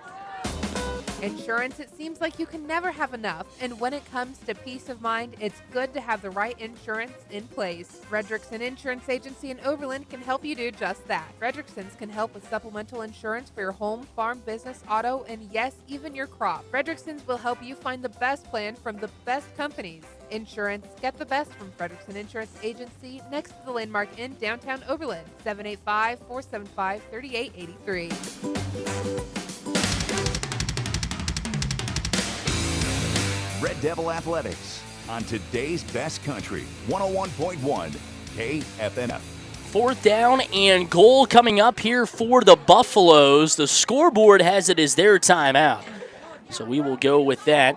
Rawlins County now down to just 2 left in the game. Oberlin has all 3, and they called a timeout and are wanting to talk over this 4th down and goal play for the Buffaloes from the Red Devils' 6-yard line.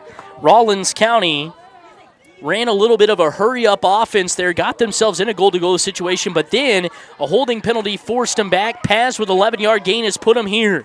He's out of the shotgun, dropping back to pass, flush out of the pocket, throws it over the middle, almost threw an interception, but he throws it nowhere near anybody over the middle of the field. And Oberlin will take over on downs, 1st and 10 from their own 6. But the defense comes up clutch for Oberlin and keeps Rawlins County off the scoreboard. And it was Josiah Pattengall, I think, over the middle there that jumped up and almost came away with the football, but instead Rawlins County will turn it over on downs here back to Oberlin. But this is interesting. Oberlin is deep in their own end as they have 1st down and 10 from the 6. 6:07 to go in the third quarter. Out of the shotgun is Gehring. Pattengall on his right hip, one receiver to the near side, takes a snap, hands it off. Josiah left side, and he is wrapped up and brought down. Short gain, maybe a gain of 1. Yeah, they're going to say just about that. And so a pickup of a yard there from Pattengall to make 2nd down and 9 from the 7-yard line now of their own. So it was good you got the turnover on downs, but kind of tough because you're deep in your own end here. You don't really want to maybe throw it, but we'll see what the Red Devils want to do here as they have 2nd and 9 from their own 7. Gehring out of the shotgun. He's got Pattengall on his right hip, one receiver to the near side of Willoughby. Takes the snap, fakes the handoff, dropping back to pass. Looking, throws a deep ball down the middle. Has Gage Willoughby coming back to the ball at the 40, but then he just underthrew him a little bit, and so that'll force 3rd down. Great play call there from Blake Gehring as Gage was open over the middle at about the near side hash, but Brady's throw kind of took it back towards the near sideline, and it was underthrown a little bit, so Gage was trying to come back looking kind of backwards at the ball and wasn't able to do it. And so that'll bring up 3rd down and 9 for the Red Devils from the 7-yard line with 5:20 to go in the third quarter. As Oberlin got the football at their own 6 on a turnover on downs. Brady Gehring having to hustle this play in here all the way from his sideline deep into his own territory. Gehring out of the shotgun. Pattengall on his left hip. One receiver to the near side is Willoughby. Gehring calling out the signals, takes a snap, dropping back to pass, looking, sets up a screen. He wanted Caden Sowers over the middle, and now there were some men blocking downfield. A flag comes in, and they're going to say illegal block downfield there from Oberlin as they were trying to set up the screen. And, yeah, ineligible man downfield. So that'll force Oberlin back, but give them another shot at third down. And they haven't moved the football yet. The down marker has fourth down. They declined the penalty. And so, yeah, I was going to say, Coach Schramek doing a good job there. If you take the penalty, Oberlin gets another shot at third down. But if you decline the penalty, it's fourth down, and you could have a chance to block this punt in the end zone. Gage Willoughby back to punt it away. Dominic Paz stands at about the 35. Here's the snap. Good snap. Gage waiting. He's going to fake it. He runs it back up the middle of the field. He's at the 15 to the 20. Got the first down and more to the 30 to the 40, and he's rushed out of bounds there. How about that? And the bag of tricks for the Red Devils. A fake punt, and Oberlin has it first down and 10. Just in front of the 40-yard line. Oh, my goodness. Gage did such a great job selling that. And Rawlins County, you thought they would bring more pressure with the punt coming in the end zone. Instead, they sent everybody back wanting to score on the punt return for a touchdown. And instead, Gage Willoughby turns it into a huge gain of 32 yards. How about that, Gage Willoughby? On the fake punt. And now Gehring goes out of the shotgun. Got a man on his right hip. One receiver to the near side is Willoughby. Takes a snap, hands it off. Josiah cutting back up the middle. And he's wrapped up and brought down. Short gain forces second down and long for the Red Devils. 4:57 to go in the third quarter. Man, that was crazy. Fake punt for Oberlin. And right time to dial it up, too. When Rawlins County would have the short field, a very quick runner, and Dominic Paz back there trying to return the punt.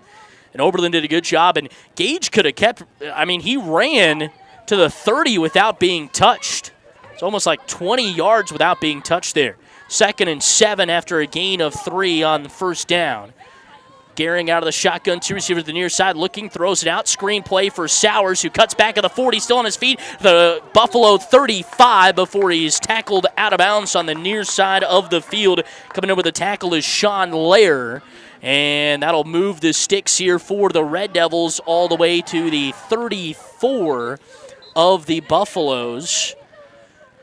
So a great gain there on second down for Oberlin. That little screenplay has worked for him very well so far today. That time it goes for 9 yards. And Oberlin will have it first down and 10 from the Buffalo 34-yard line, in front 30-6 with 4:17 to go in the third quarter. Gehring out of the shotgun. Patton Gall on his left hip. He's got Sowers directly behind him. One man standing up on the line of the near side. Takes a snap, hands it off. Caden Sowers busting through the hole. Gets out to the second part of the defense there at the linebackers before he's wrapped up and brought down just in front of the 30 after a short little pickup, and forces second down for Oberlin with 4 minutes and counting. Now under 4 minutes to go in the third quarter. Oberlin holding the 30-6 advantage. So they'll say 3rd and 6, a gain of 4 there from Caden Sowers, who just continues to run the football very well. Out of the shotgun is Brady. Again, he's got two receivers to the near side in the slot. Caden Sowers sends him in motion behind him. Takes a snap, hands it off. Josiah left side, out across the 20. Still on his feet to the 25. Out across the 30, I should say. Still on his feet to the 25. Moves the sticks as he gets inside the 25-yard line to just almost the 22. And a great pickup there for Josiah Patton Gall from the 31 to the 23. And a great job by Josiah. Pickup of 8 to move the sticks. He's now got 16 carries in the contest for 106 yards. Still doesn't have a rushing score. So we'll see if the Red Devils want to get him on the board here. 1st and 10 for Oberlin from the 23. of the Buffaloes. Gehring out of the shotgun. Patton Gall on his left hip. Takes the snap, hands it off. Josiah near side, now cuts back up the middle, avoids a tackler, and now is spun down as he rushes out to about the 15. And it'll bring up second down for Oberlin from the far side hash, driving towards the west with 2:44 and counting to go in the third quarter. 30-6, Oberlin in front, second down and 2, gain of 8. As the Red Devil rushing attack continues to just build up momentum.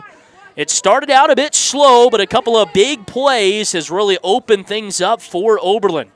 2nd and 2 now for the Red Devils.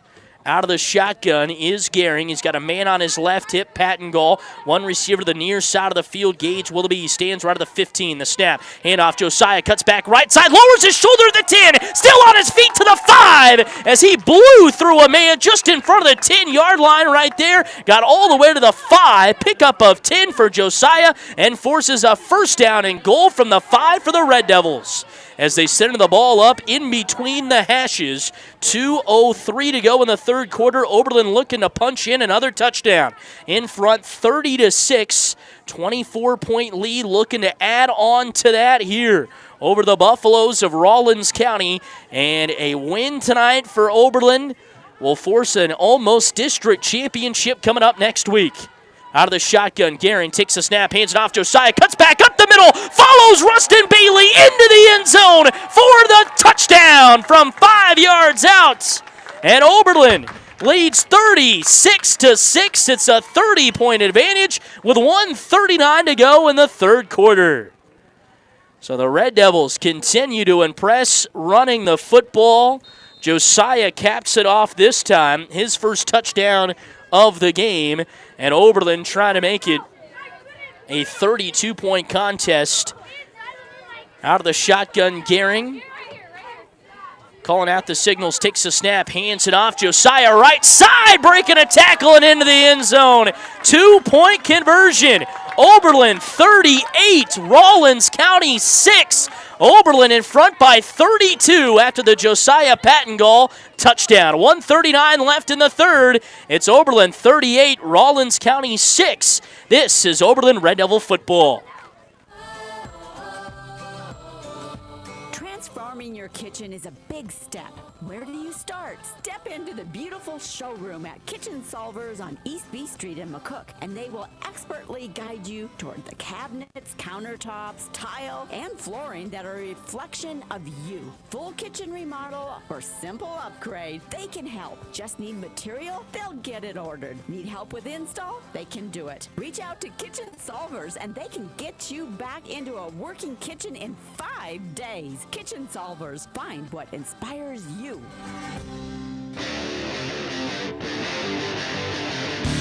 The Red Devils play here on today's best country, 101.1 KFNF. 38-6, Red Devils out in front with 1:39 to go in the third quarter. Josiah Patton Gall gets his first touchdown run of the game. And Oberlin in front by 32 points here. And this kick will go as Squibb end over end through the hands of a Buffalo. And finally coming in and sliding on his knees to pick it up there was Lankus after it deflected off of a Buffalo at about the 30. And Lankus picks it up inside the 30, just in front of the 25, at about the 26, 27-yard line. That's where the Buffaloes will start. Had a good drive on their first drive of the second half, did the Buffaloes. But Oberlin got a little bit of help as Rawlins County shot themselves in the foot in a goal-to-go situation. Oberlin forced a turnover on downs. Now off the right side, Paz, and he will be wrapped up and brought down on a QB keeper out across the 30, but a flag comes in right at the line of scrimmage. They're going to say a false start before anything happens, and that forces Rawlins County to go backwards. They have 6 penalties for 38 yards in the contest. 38-6, 1:29 to go in the third quarter. And it'll be first down and 15 here for the Buffaloes. Oberlin in front, 38-6. I don't know if anybody really, we kind of talked with, Blake Gehring in the pregame show, and he was like, it's going to be a dogfight to the finish, but 38-6 in the third quarter, I don't know if anybody could have expected that. Under center is Paz. It's a pitch out to Lankus. He's at the 20, cuts back, gets to the 25 before he is forced backwards for just a short gain. Josiah Pattengall wrapping him up and slinging him backwards. Just a short gain there for Lankus, as we'll tick under a minute here before this next play happens. Gain of 3 from Lankus as the Buffaloes work on the near side hash. Like I mentioned, Oberlin has not beat Rawlins County since 2019.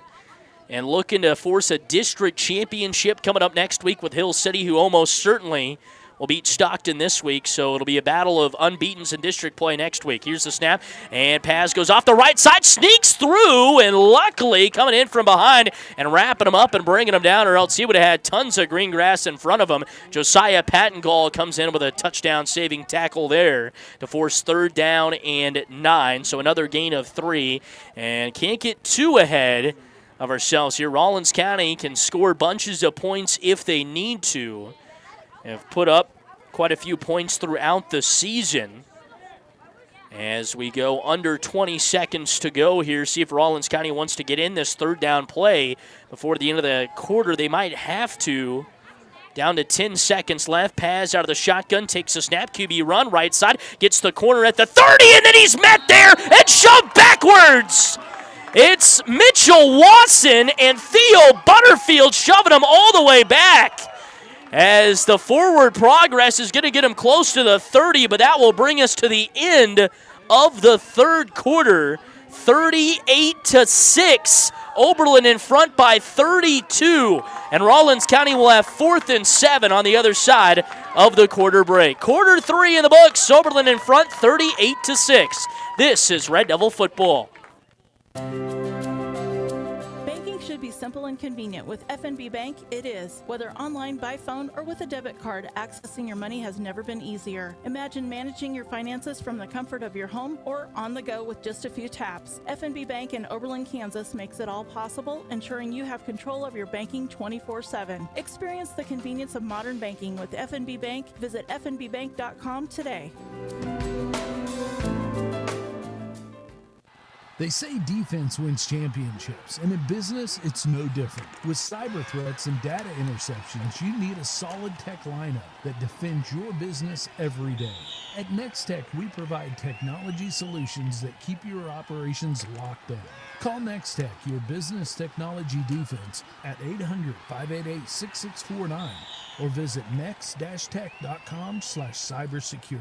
NextTech, local, trusted, reliable. Red Devil Athletics on today's best country, 101.1 KFNF. Welcome back here from Smick Memorial Field. Start of quarter number 4, and it's a punt to start this quarter. And Dylan Fairchild was out there to punt it away because on that tackle from Mitchell Wasson, that on that Paz 2-yard gain, he actually came out and was hobbling a little bit, but he's back on the field now as he makes his way in. Looks like he's going to be okay. So the 2-yard gain from Paz forces a 4th down, and Oberlin will take over with the football. 1st down and 10 from the 23-yard line of their own, and have a chance to drive down and score again here. So 11:56 to go in the 4th quarter of play. Out of the shotgun is Gehring. He's got Pattengall on his right hip. One receiver to the far side is Willoughby. Takes the snap, hands it off. Josiah near side, gets through. A little bit of a slow. They slowed him down for a second, and then he's driving the pile with them all the way out across the 30 to about the 31-yard line as that clock continues to run here in the 4th quarter. Oberlin in front, 38-6. And that'll be a 7-yard gain from Josiah Pattengall.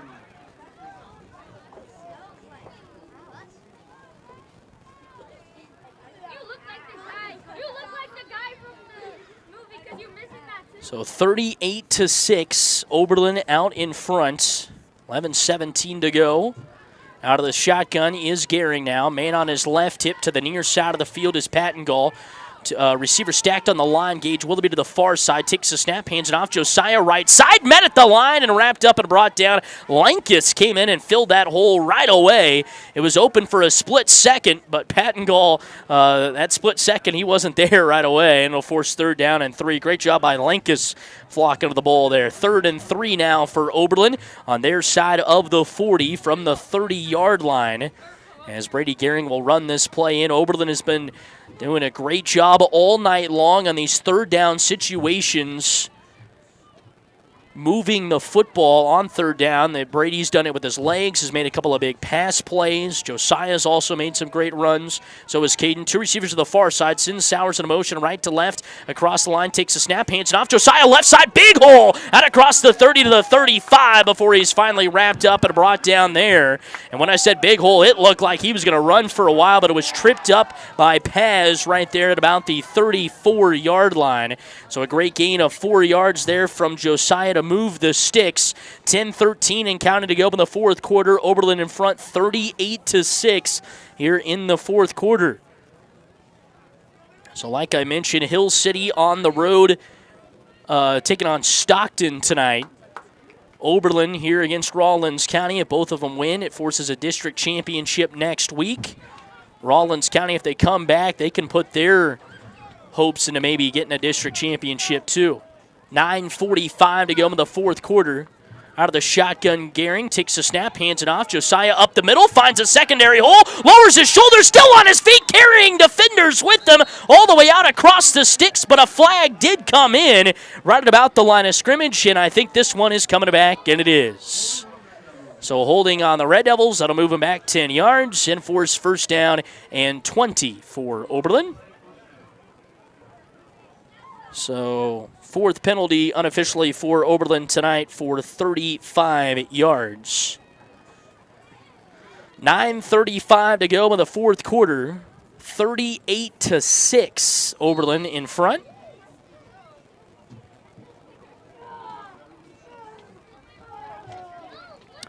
Brady Gehring running in the play here from the north sideline. So Red Devils drive from the west to the east. 1st down and 19 from the 25 of their own. Sowers in motion right to left. Gehring hands it off to Pattengall, who's wrapped up and brought down. Running in right there and bringing him down by the legs is Carlson. And now the Red Devils have 2nd and long. So Josiah had a great gain there on 3rd down. And forced a 1st down, and then picked up another big gain that almost moved the chains again, but a holding penalty brought it back, and now a no gain. 2nd and 19 for Oberlin from their own 25, working on the near side hash. 2 receivers to the near side, nobody on the far side of the field. Out of the shotgun, Gehring sends Sowers in motion, left to right, trying to pitch the ball to him. Brady was, and Sowers ran by him as the pitch was in the air, and Brady is able to fall on top of it, but that's another loss, and Oberlin has got 3rd and a country mile here. I wonder if Brady just kind of misread the play or what happened there, because he pitched it, and Sowers was already by him. And they've been doing that a lot tonight, faking that pitch to Caden and then just handing it off to Josiah. But it's another loss there. And they say he got back to the line of scrimmage, did Brady, so no harm done. 2nd down and 19 still from the 25. Gehring out of the shotgun. Gehring on his left tip, 2 receivers to the far side on 3rd and 19. Drops back, throws it out into the flat. Pass caught, trying to reverse his field is Mitchell Watson here. Gage Willoughby on the near side. He's still on his feet to the 35. Man, how about Gage? Noticing no one, he wasn't going to go anywhere on the far side of the field. Comes back all the way to the near side, reversing his field, and gets out to about the 35 before he'll finally be wrapped up and brought down there. And we have an injured Buffalo down on the Oberlin sideline with 8:22 to go. So how about that pickup of 10, basically on Gage Willoughby just using his instincts and reversing the play all the way around. They've been throwing that screen a lot of the times to Caden, but that time needing a chunk of yards. They threw it to Gage. And down on the field was Wraith Worthy there for the Buffaloes, and he stands up, and he's going to think want to join his team defensively, but they're going to make him come out for a play at least as he's ushered back across the sideline. 3rd and 9 now for Oberlin from the 35 of their own. The sticks sit at the 35 of Rawlins County. So we'll see what Blake Gehring wants to draw up here. No, excuse me, this will be 4th down and 9 as they got the scoreboard 1 down behind. 4th and 9. And they're helping the Buffaloes out, have a little equipment issue. Looks like they got it all fixed up. So it'll be 4th and 9 now for Oberlin. And they're going to punt this one away. Gage Willoughby will go an end-over-end punt towards the right sideline. It'll bounce at the 15 and roll all the way to the 10. Rawlins County didn't have anyone back there. And so that'll go all the way to about the 9. Great punt there by Gage to pin Rawlins County back deep. 36-yard punt by Gage. And so Oberlin will punt it away. 8:11 to go in the 4th quarter, 38-6, and Rawlins County takes the over with the football again. And they've had some good drives. A couple of drives got close. One did score, but a couple since then have got close to scoring, but just negative plays, either a penalty or mishandled snap, have forced them backwards, and they haven't been able to make it back up. Paz out of the shotgun here. Man on either hip. Heavy set line towards the right. Takes the snap. Hands it off. Left side. Lankus avoids a tackle there. Still on his feet to the 10, to the 15. And he's wrapped up and brought down as he gets the far side edge. Working his way out towards the far side hash there as well. And a good gain for Lankus. And it makes 2nd down and manageable here for the Buffaloes. So Lankus goes for 5. As Paz runs the play in, 7:43 to go. They used a little bit of the hurry-up offense on their first drive of the second half, and it worked, but then a holding penalty forced them back. A couple of plays later, it was 4th and goal, weren't able to convert. I formation here, the snap, hand off to Lankus, and he is wrapped up and shoved backwards for nothing. Maybe a loss of a half yard. Yeah, that's what they're going to say. It's going to be 3rd down. How about that? The Red Devil defense again shoving them backwards. And it'll be 7:14 to go in the 4th quarter and counting. And 3rd down and 6 now here for the Buffaloes. And they're actually going to say it was a loss of 1. So loss of 1 there for Lankus. Paz out of the shotgun. Man on either hip. Sticks sit at about the 20, takes the snap, dropping it back to Paz, looking over the middle, and the pass is picked up by Brady Gehring. Brady goes to the near side, 15, 10, to the 5, he's into the end zone, pick 6, and Oberlin leads again, extends the lead, I should say, to 44-6 with 6:45 to go in the 4th quarter. Brady Gehring, pick 6. And after Oberlin had 5 interceptions last week, Brady so close of getting 1 of the 5. This time he steps up, gets a pick 6, and has a chance to make it a 46-6 ball game with 6:45 to go in the 4th quarter. And great job by the Red Devil rush, pass rush, that forced Paz to throw that ball super quick. And Brady Gehring over the middle, able to come up with the INT. And now Oberlin will go with a heavy set Rhino package here. Theo Butterfield going to take the snap, and he goes to the outside, avoids one tackler, lowers his shoulder, and he's into the end zone for the 2-point conversion. So the Red Devils tack on 2 more and lead by 40 over the Rawlins County Buffaloes, 46-6. With 6:45 to go on senior night here from Smick Memorial Field. Whether it's plants, animals, or us humans, we are all affected by what we eat, and it starts in our soil. Nutrient Ag Solutions has worked hard to find solutions for causes, not just symptoms, that strengthen soil, plant, and animal health, therefore increasing the efficiency and profitability on your farm. Nutrien will work to create a balanced approach for your soil, in turn boosting productivity in your crops. Healthier plants carry enhanced nutritional value for your crops and livestock. Call Nutrien Ag Solutions today to get started.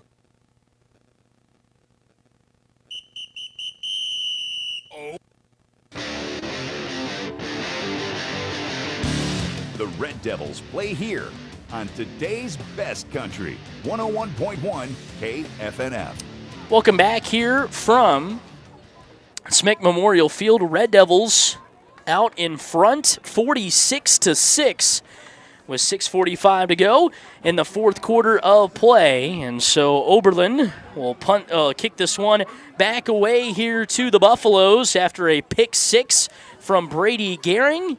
Great pass rush from the Red Devils, forced the desperation heave, and Brady Gehring took advantage of it and gets the interception and turns it into a touchdown. Gage Willoughby has it teed up, and he will send a squib kick right up the middle. The Buffaloes will take and run it off to the near side with some running room, and getting out into Red Devil territory. A late flag comes in, and on the run was Justice Farr. He just picked it up right off the turf on the squib kick and raced it to the near side. A flag comes in right about the 33-yard line.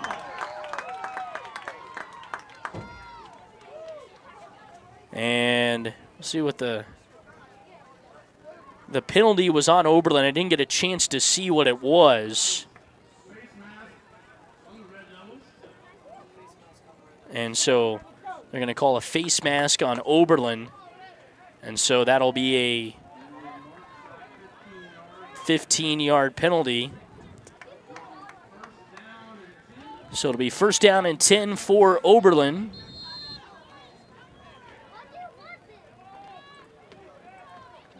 A 15-yard face mask penalty there, and this sets up Rawlins County good. First down and 10 from Oberlin's 19-yard line. I formation, the pitch to the outside, and right there to pick him up and throw him over his hip is Caden Sowers. The Red Devils read that play from the get-go, and it's a loss of 4. Oh my goodness, Caden Sowers was right there, and Wraithworthy turned after he got the pitch and looked ahead, and all he saw was Caden Sowers, and it was like a deer in headlight situation. Big loss there. They're going to call it a loss of 5 from Wraithworthy on his first carry. Got the pitch and went backwards. So 2nd and 15 now for the Buffaloes from the Oberlin 24-yard line. Paz out of the shotgun, man on his right hip, takes the snap, QB design run, right side, still on his feet to the 20, at the near sideline to the 20 to the 15. He's wrapped up and brought down, and another flag will come in. And this one's going to be on Gage Willoughby here on the near side. I think he got him with a face mask as well. And so that'll be half the distance with the goal. So Paz got inside the 15 to call it the 14. So it was a gain of 10, and then you add 8 more on to that.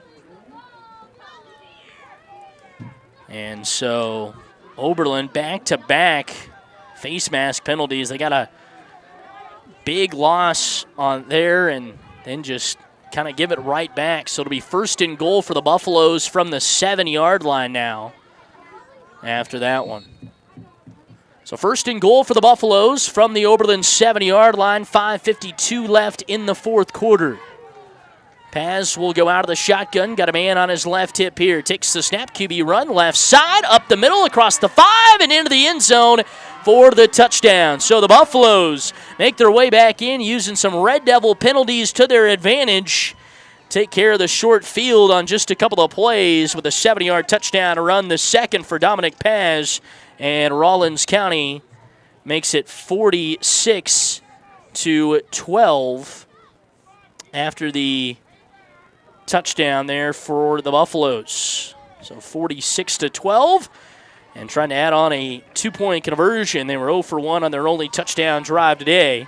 Under center is Paz. Takes the snap, fakes the handoff, looking to throw, and the pass is knocked away by C.J. Harris at the goal line away from Justice Farr. So 2-point conversion, no good. 5:40 left in the fourth quarter, and Rawlins County adds on 6, but it's still Oberlin 46 and Rawlins County 12. This is Red Devil football.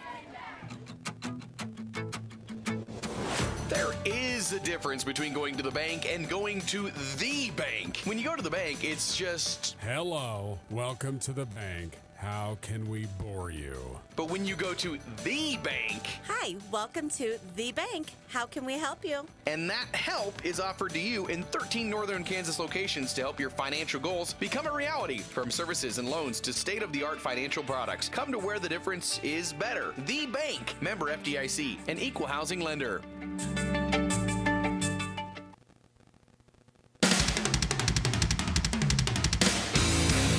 Red Devil Athletics on today's best country, 101.1 KFNF.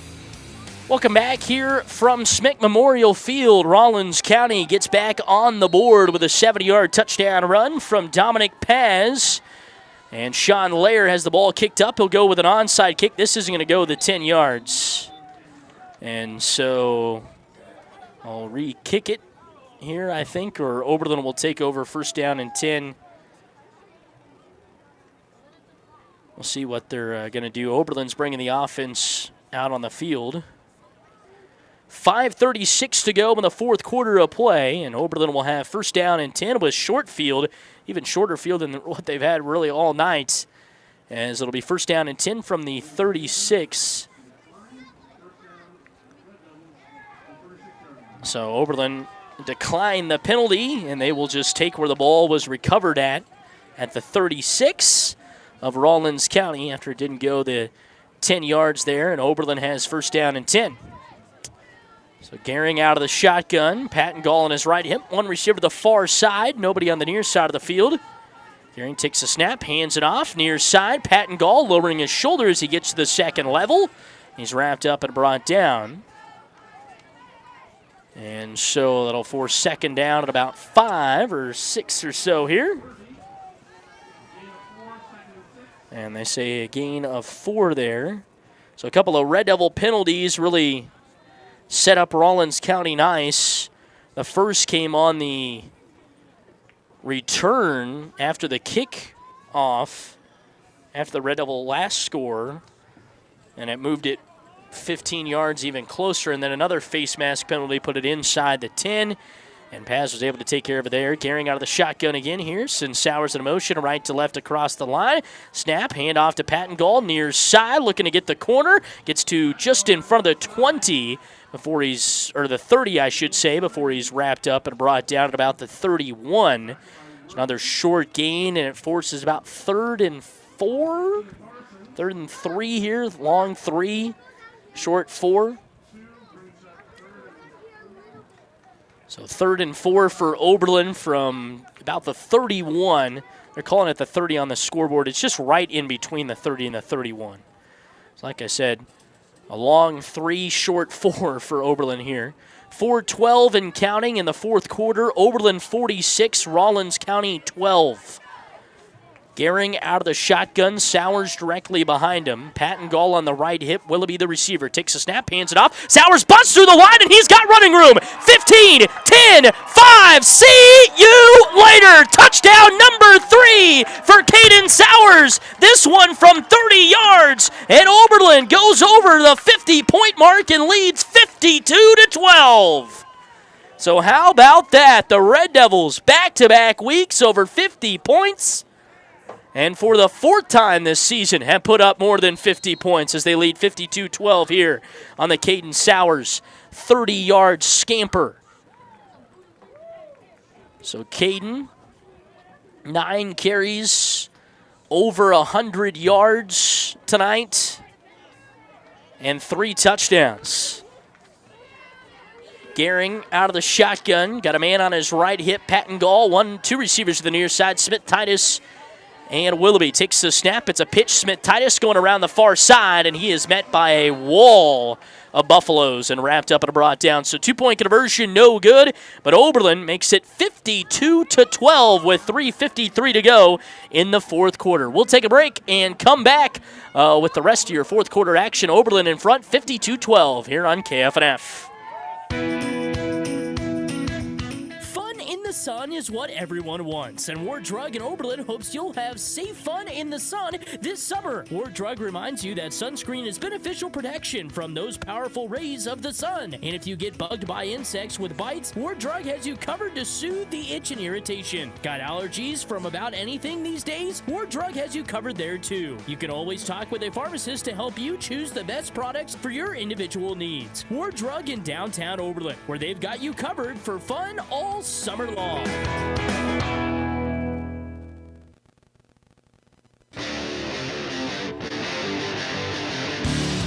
Red Devils play here on today's best country, 101.1 KFNF. Welcome back here from Smick Memorial Field. Red Devils tack on another touchdown, get over the 50-point mark for the fourth time this season, and make it 52-12. Oberlin over the 50-point mark last week with their 64-0 win, and went over the 50-point mark in the first two games of the season, up 52-12 here. And Gage Willoughby has the ball teed up, and this time he'll boot it all the way at the 5 and roll into the end zone for a touchback. So last few times he just squibbed it. That time he boots it into the back of the end zone. And so Rawlins County will have the long field to work with this time. First down and 10 from the 15-yard line. So Oberlin, 371 total yards unofficially on the night to 167 from Rawlins County. And only 148 on the ground for the Buffaloes, a team that loves to run the football. They came in averaging 271 on the ground per game. Out of the shotgun pass, hands it off, and wrapped up and brought down to the backfield right away. Wraith Worthy filling in for Tucker Prideaux, who came out earlier in the game with an ankle or leg injury, has now had 2 carries, and both of them have went backwards. And it's second and 13 here. Loss of 3 on that first play from scrimmage. Dominic Paz will go out of the shotgun. Second and 13 for the Buffaloes from their own 12. The snap, QB keeper, left side, now cutting back up the middle, and Paz still driving the legs. Almost gets it out to the 20 at about the 18, 19-yard line.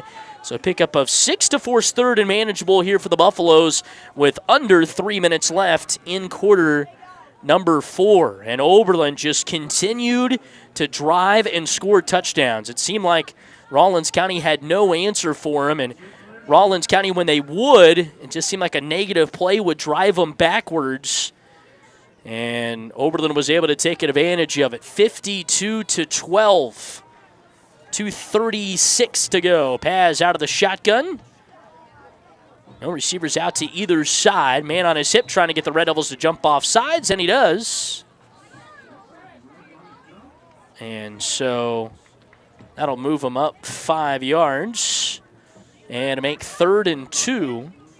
So good job by Dominic there, recognizing kind of the situation. He didn't want to have to deal with 3rd and long. They call it 3rd and 1. It's really a 3rd and short 2. 52-12, 2:29 to go. Clock stopped on that one.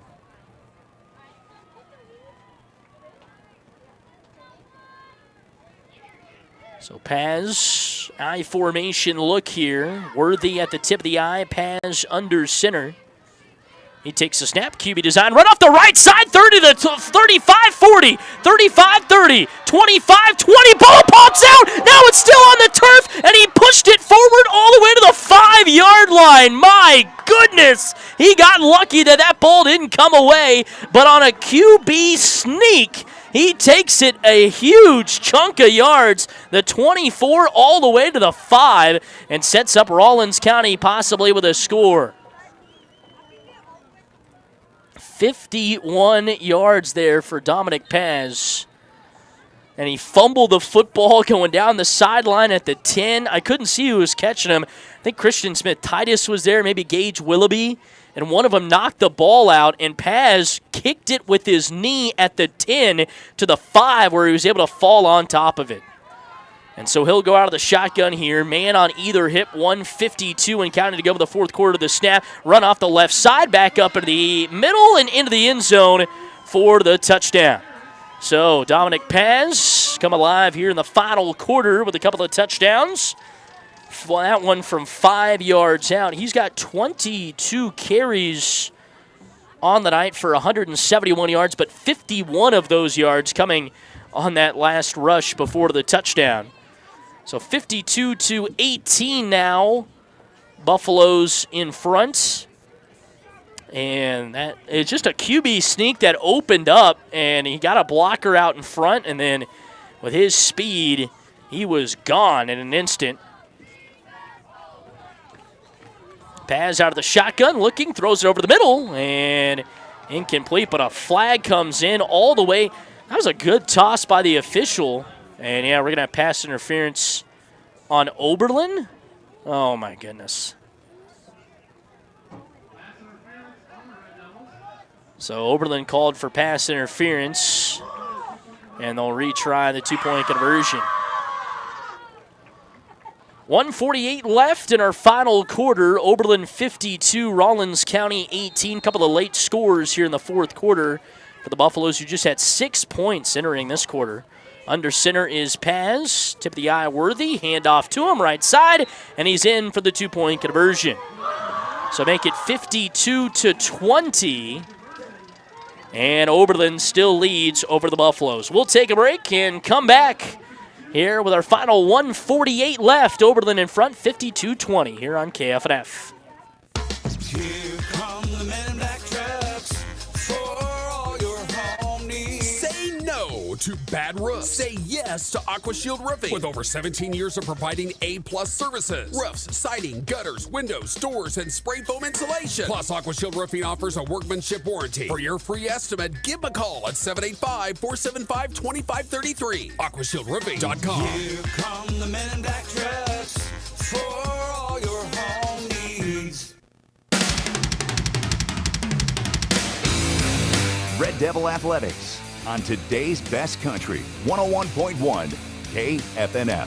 1:48 left in the fourth and final quarter, and Rawlins County trying to make this score a little more presentable. A couple of touchdowns in the fourth quarter, both from Dominic Paz. This last one coming from 5 yards out after he had a 51-yard rush that he fumbled the football at the 10 and kicked it to the 5, basically to himself. Sean Lair has the ball teed up, onside kick try. Red Devils not going to be able to fall on top of it, and Dominic Paz does right at the 35. And so Rawlins County will get the football with a short field again. And I know it's a big deficit, but don't count them out. 1:44 to go in the fourth. You got to score quickly here. And so they'll have it first down and 10 from the 37. It's that onside kick skirted by two Red Devils. And Dominic Paz on the far side. Sean Lair executed that one perfectly after he didn't on that last one. So Rawlins County takes back over after the onside kick. And here's the snap, and we got pre-snap motion. And a false start on Rawlins County. So they'll mark him back across the 40. 1:42 to go in the fourth quarter, 52-20. And Oberlin was trying to kind of keep it where it was at, but Rawlins County not going away quietly, that's for sure. Paz out of the shotgun, man on either hip. Barking it out, and now he's going to draw Oberlin off sides, and so that 5 yards that they lost will be right back. So they exchange some false start penalties there, offside penalties. So it's now 1st and 10 again. Paz has done that a couple of times here in the fourth quarter, drawing the Red Devils off sides. He goes out of the shotgun here, man on either hip. Quick snap, handoff, left side. Lankus got some running room. Stiff arms a defender, still on his feet to the 30, and makes his way out of bounds on the far sideline near the 25. And Butterfield was the one that pushed him out of bounds on the far sideline. A flag does come in about the 32. And I think this one is coming back. Going to get holding on the Buffaloes there. 1:35 left. So that'll mark him back across there. This will be first down and 15. Paz out of the shotgun, takes a snap, left side, got some running room. He's out to the 35 to the 30, 25 to the 20 before he's wrapped up and brought down. So Paz, 11-yard gain. There's an 11-yard gain there for Lankus before the holding penalty that forced him back 10 yards. And now this one goes for a good chunk from Paz. Here, I think it gain of 19 unofficially there for Paz. Here's the snap, handoff near side. Being wrapped up and brought down, that was Christian Smith-Titus with the wrap-up. Worthy with the carry. Gain of 19 there unofficially for Dominic Paz. For Worthy with the gain there. Pick up a 7. Rawlins County going hurry up with 1:08 left. The snap, handoff, Lankus left side to the 10, to the 5. Inside the 5, carries the defender with him all the way down to the 2. And so Smith-Titus able to bring him down. Pick up a 15 there that time for Lankus. And it'll be first down and goal. So all of this yardage that Rawlins County has got has came on these final drives down the stretch. They have not quit. First and goal, the snap, handoff Lankus up the middle. He's into the end zone for a touchdown. So Rawlins County gets the onside kick and turns it into a score. And it makes it 52-26. With 39 seconds to go. We got a 2-point conversion coming here. Red Devils running players in and out. The snap, Lankus left side, and he is in for the 2-point conversion. So make it 52-28. Now with 39 seconds to go, see if the Red Devils can get this next onside kick. We'll take a break, come back. Fourth quarter, 52-28, Oberlin in front. A lot goes into taking care of your property. You need equipment with more reliability and versatility built in, like Kubota BX and L Series compact tractors that get the job done right, or the Z Series mowers that deliver a quality cut, and Sidekick utility vehicles where durability meets speed. Visit your Colby Ag Center for a demo today. Colby Ag Center, your local Cub Cadet dealer at 305 East Horton.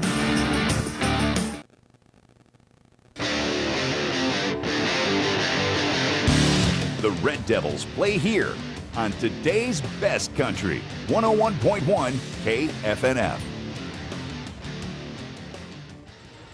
Welcome back here. 39.1 seconds to go, 52-28.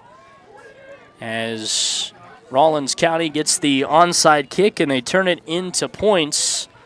See if they try to do it again. They're not going away yet. Oberlin's got to find a way to get this onside kick, and they do. And so they should just be able to kneel it from here on out. But so the Red Devil faithful starting to feel it. And Oberlin will take a couple of knees and look towards next week. Rawlins County, though, putting up 3 scores in the fourth quarter after Oberlin led 46-6 entering this quarter. And so Brady Gehring out there with his offense, and he's going to go under center and just kneel this one down. And he goes down to an E. And see if he might have to go down to one more here as each team is retreating back to their sidelines. So that'll do it. The Oberlin Red Devils, for the first time since 2014, are going to play for a district title coming up next week in Hill City. as they improve their record to 6-1 and 4-0 in district play, and will play for the district title against the Ringnecks in Hill City coming up next week with a dominating 52-28 win over rival Rawlins County. So Oberlin on to the district championship coming up next week for the first time since 2014. We'll take a break and come back with your final numbers. Oberlin with the win over Rawlins County 52-28. 1, 2, what do I do? 3, 4, dents in my door. 5, 6, get them fixed. 7, 8, make them straight. 9, 10, paint it again. Got a dent, scratch, or crunch? Don't stress it. Bring it to Creative Collision, where they make child's play out of bodywork. Stop in on North Highway 83 in Oberlin, Kansas, or call 785-470-2130.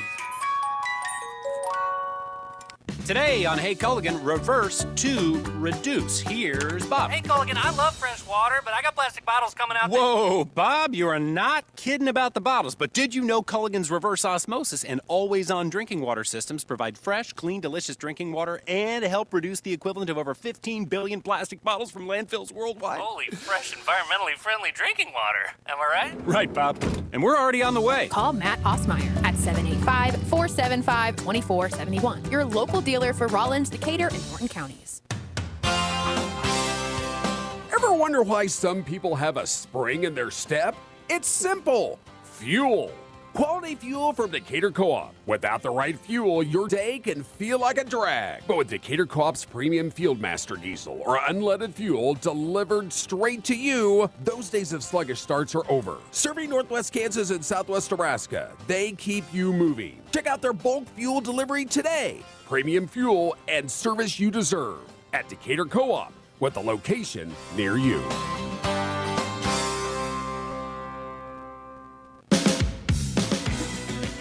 Decatur County Beef in Oberlin, Kansas wants to do business with the local farmers.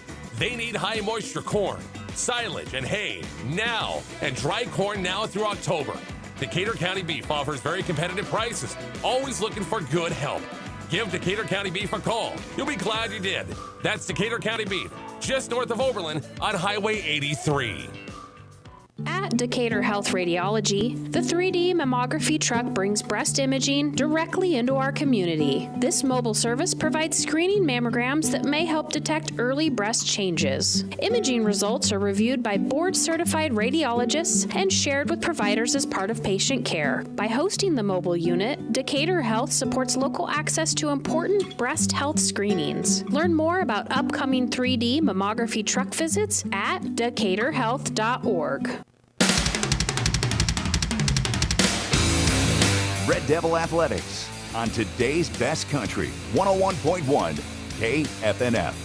It's a historic night here at Smick Memorial Field as the Red Devils, for the first time since 2014, are going to play for a district title coming up next week as they take down the Rawlins County Buffaloes tonight to remain unbeaten in district play. They get the win 52-28 over the rivals from the West, and man, what a game it was. Oberlin came out and led 46-6 after 3 quarters. The Buffaloes able to punch in a few touchdowns down the stretch in some garbage time to make the score look a little bit closer, but Oberlin dominated both offensively and defensively, and for the first time since 2014 will play for a district title. And if you remember back to 2014, Oberlin won the district that year with a 6-0 record, so Oberlin looking just for the second time to win a district title coming up next week when they take on Hill City. Barring that Hill City won tonight, they were going up against the Tigers, and like I said, no offense to the Tigers, but Hill City probably won that game.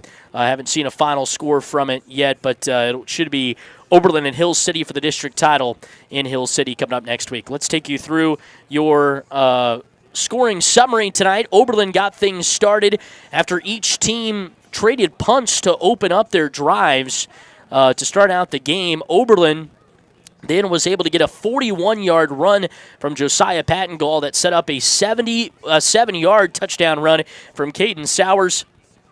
His first of 3 touchdowns rushing on the night. The 2-point conversion run would be good from Josiah Pattengall, and Oberlin would lead Rawlins County 8-0. Then Oberlin would add on with 3:10 to go in the first quarter when Caden Sowers would score a 49-yard touchdown run.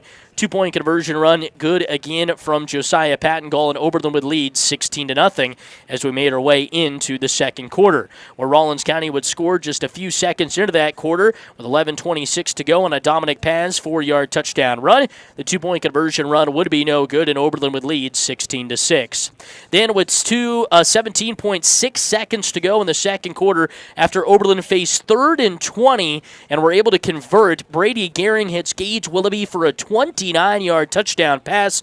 The 2-point conversion run would be good from Josiah Pattengall, and it was all Oberlin at 24-6 going into the locker rooms. Oberlin would start the scoring with 9:11 to go in the second half on a Brady Gehring 2-yard touchdown run on the option keeper to make it 30-6. Then Josiah Pattengall would run in a 5-yard touchdown run with 1:39 to go in the third quarter.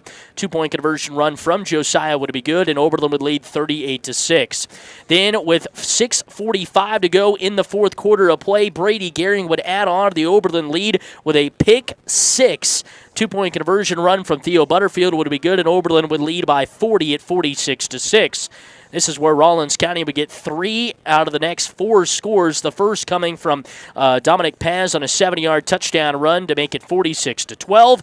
Then Caden Sowers responded with a 30-yard touchdown run with 3:53 to go to make it 52-12. But then Rawlins County would get back-to-back scores, the first coming with 1:48 in the fourth on a Dominic Paz 5-yard touchdown run. 2-point conversion run good to make it 52-20. Then they would get the onside kick, and with 39.1 seconds to go, Lankus would run in a 2-yard touchdown run. The 2-point conversion run would be good, and Oberlin would cash out the win 52-28 after they would recover an onside kick and just go down to a knee. So the Red Devils get the win 52-28, and like I mentioned, are going to play for a district title coming up next week against Hill City in Hill City for the first time since 2014. Take a break, come back, get you your final numbers here on KFNF. Farm Credit of Western Kansas is synonymous with giving back to the community and its members. Whether it's attending events such as wheat plot tours, serving on various boards and committees, volunteering at local county fairs, or delivering $5.5 million in cash patronage checks, Farm Credit of Western Kansas is community-driven. Stop in at 1190 South Range in Colby or one of our convenient outpost offices. Farm Credit of Western Kansas, financing ag for generations. Insurance, it seems like you can never have enough, and when it comes to peace of mind, it's good to have the right insurance in place. Frederickson Insurance Agency in Oberlin can help you do just that. Frederickson's can help with supplemental insurance for your home, farm, business, auto, and yes, even your crop. Frederickson's will help you find the best plan from the best companies. Insurance, get the best from Frederickson Insurance Agency next to the Landmark in downtown Oberlin, 785-475-3883. Transforming your kitchen is a big step. Where do you start? Step into the beautiful showroom at Kitchen Solvers on East B Street in McCook, and they will expertly guide you toward the cabinets, countertops, tile, and flooring that are a reflection of you. Full kitchen remodel or simple upgrade, they can help. Just need material? They'll get it ordered. Need help with install? They can do it. Reach out to Kitchen Solvers, and they can get you back into a working kitchen in 5 days. Kitchen Solvers, find what inspires you.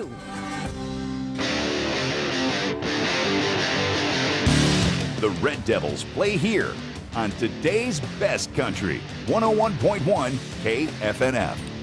Welcome back here from Smick Memorial Field, taking you through your post-game show. It's a Red Devil winner tonight, 52-28 over the Rawlins County Buffaloes to force a district title matchup for the Red Devils coming up next week when they match up with the Hill City Ringnecks. So a big win tonight for Oberlin. Let's take you through our final numbers. We will start with the Rawlins County Buffaloes. Dominic Paz on the night finishes with 23 carries, for 190 yards unofficially. Tucker Prideaux, 5 carries for 16 yards. Tanner Lenkus, 9 carries for 48 yards. Wraith Worthy, 3 carries for -1 yard. Dominic Paz throwing the football 2 of 10 for 19 yards and an interception.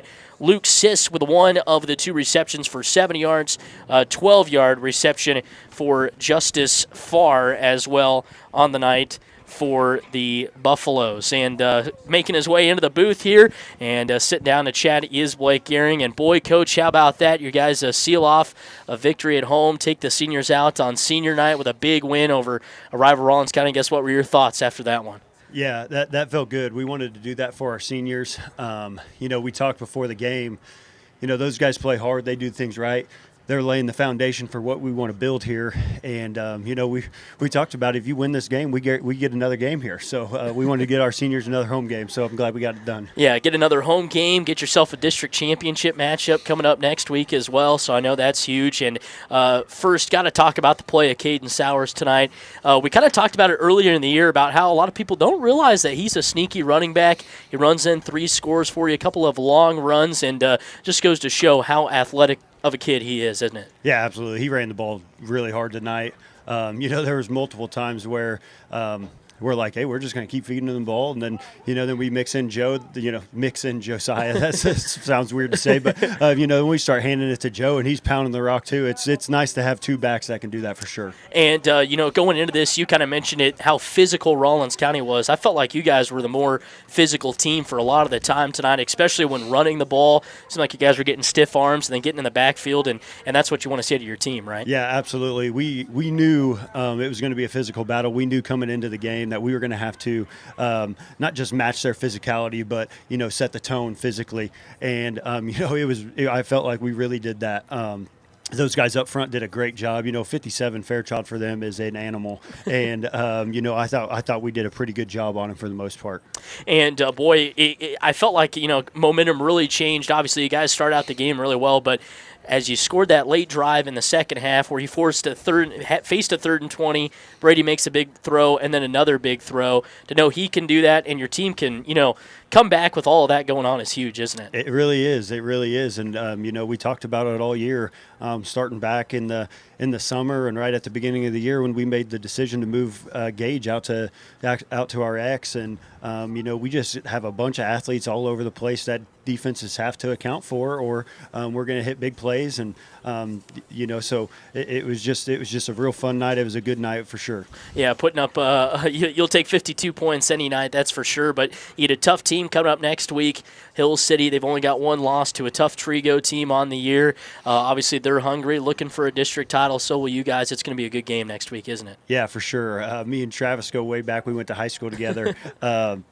So they're going to be well coached. They're a good physical football team as well. We talked about it as a team. Like, if you told us this is where we were going to be, this is where we wanted to be, sign us up. Let's go. And I know we kind of talked about the seniors in the pregame show, but man, they've meant so much to this program, haven't they? Yeah, they really have. When you can point out on film, what you want to do, and that's a senior, I think that means a lot to the young guys, and I think that means a lot to just the entire team in general. Of just an example of Christian Smith Titus runs down a guy when we have the game in hand. Like, that's what we want to do. We want to play that hard every single snap, every time we're on the field, and we can point that out to Christian, because that could be a game-changing play later on in the season against a good team. All those guys, and Tyler's, he's just such a positive leader on the sideline. We miss him on the field, but, man, he's such an asset on the sideline for those guys, being a leader and being positive. Well, Coach, thanks for being able to sit down and chat, and we'll talk to you next week. Congrats on the win. All right, thank you. Once again, head coach Blake Gehring after the Red Devils take care of business tonight, 52-28. We'll take a break, come back, and wrap things up here from Oberlin, 52-28, Oberlin with the win. Should be simple and convenient. With FNB Bank, it is. Whether online, by phone, or with a debit card, accessing your money has never been easier. Imagine managing your finances from the comfort of your home or on the go with just a few taps. FNB Bank in Oberlin, Kansas makes it all possible, ensuring you have control of your banking 24/7. Experience the convenience of modern banking with FNB Bank. Visit fnbbank.com today. They say defense wins championships, and in business, it's no different. With cyber threats and data interceptions, you need a solid tech lineup that defends your business every day. At NextTech, we provide technology solutions that keep your operations locked down. Call NextTech, your business technology defense, at 800-588-6649 or visit next-tech.com/cybersecure. NextTech, local, trusted, reliable. Red Devil Athletics on today's best country, 101.1 KFNF. Welcome back here, Smick Memorial Field. Big thanks to Blake Gehring for stopping up and talking with me. Man, what a big win for him. First-year head coach, and he's got himself a chance at a district championship coming up next week. To giving you the final numbers, we went through Rawlins County just a little bit ago. Their leader on the night was Dominic Paz. Obviously had, 3 touchdowns, 190 yards rushing on 23 carries unofficially. Throwing the ball, tough night for him, 2 of 10 for 19 yards and an interception. Oberlin tonight, individually, Josiah Pattengall with 25 carries for 146 yards. Brady Gehring, 4 carries for 15 yards. Caden Sowers with 9 carries for over 100 yards. Gage Willoughby, 1 carry, 32 yards on the fake punt. So Gage will take that, that's for sure. Brady Gehring tonight throwing the football, 6 of 9 for 81 yards. Gage Willoughby receiving 2 receptions for 39 yards. Caden Sowers, 3 receptions for 22 yards. Josiah Pattengall, 1 reception for 20 yards on the night. Team-wise, Rawlins County, 253 on the ground, 19 through the air for a total of 272. Oberlin, 290 on the ground, 81 through the air for a total of 371. Oberlin committed the 1 turnover, Rawlins County with none. Penalties, Oberlin 8 for 75, Rawlins County 8 for 53. All of these numbers I'm giving you very, very unofficial, but big night tonight for the Red Devils as they get the win by a final score of 52-28. So the Red Devils with the win, like I mentioned, and barring a Hill City loss, I don't think it was going to happen. So it'll be a district championship coming up next week between Oberlin and Hill City. They're from Hill City, and we will have all of the action right here on KFNF. Red Devil Game Day presented by Decatur Co-op starting at 6, kickoff at 7. It is going to be a good one next week from Hill City. We'll have it on our KFNF YouTube channel, as well as, once again, the winner of that wins district number 8 in 8-man Division 1. Oberlin with the win tonight, like Blake was saying, did sure up a home playoff game. Now, whether you get the 4 seed from another district or the 3 seed from another district will be determined coming up next week. So Oberlin with the win tonight, 52-28. They're now 6-1 on the year, 4-0 in district play, as this is the 6-1 record, the best, only the second time they've been 6-1 since 2001, and their best record since 2014, and they'll play for a district championship for the first time since 2014 coming up next week. Don't forget, we got Red Devil volleyball coming your way next week on Tuesday, as the Red Devils will make their way into the postseason, regional round of the postseason from Logan. They'll meet up with Osborne, St. Francis, and Ness City. We'll have coverage of all 3 games here on KFNF, as well as on our KFNF YouTube channel. So should be a good, fun next week. District championship on the line. Red Devils volleyball trying to make sub-state and state next week, so it's going to be a lot of fun. Make sure you tune in for Red Devil Athletics next week. All right, that'll wrap things up here from Smick Memorial Field. Red Devils get the job done tonight by a final score of 52-28, and will force and play for a district championship coming up next week. I'm Sam Knoll, signing off saying so long and good night here from Oberlin.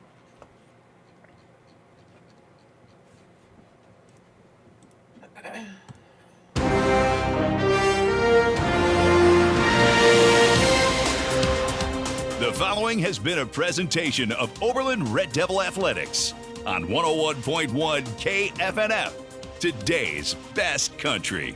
To listen back and watch tonight's game, visit our website and click on the Sports tab.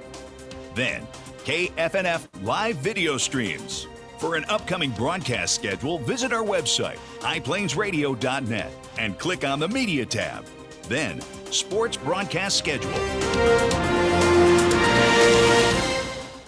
Southwest Nebraska's best country. We are 101.1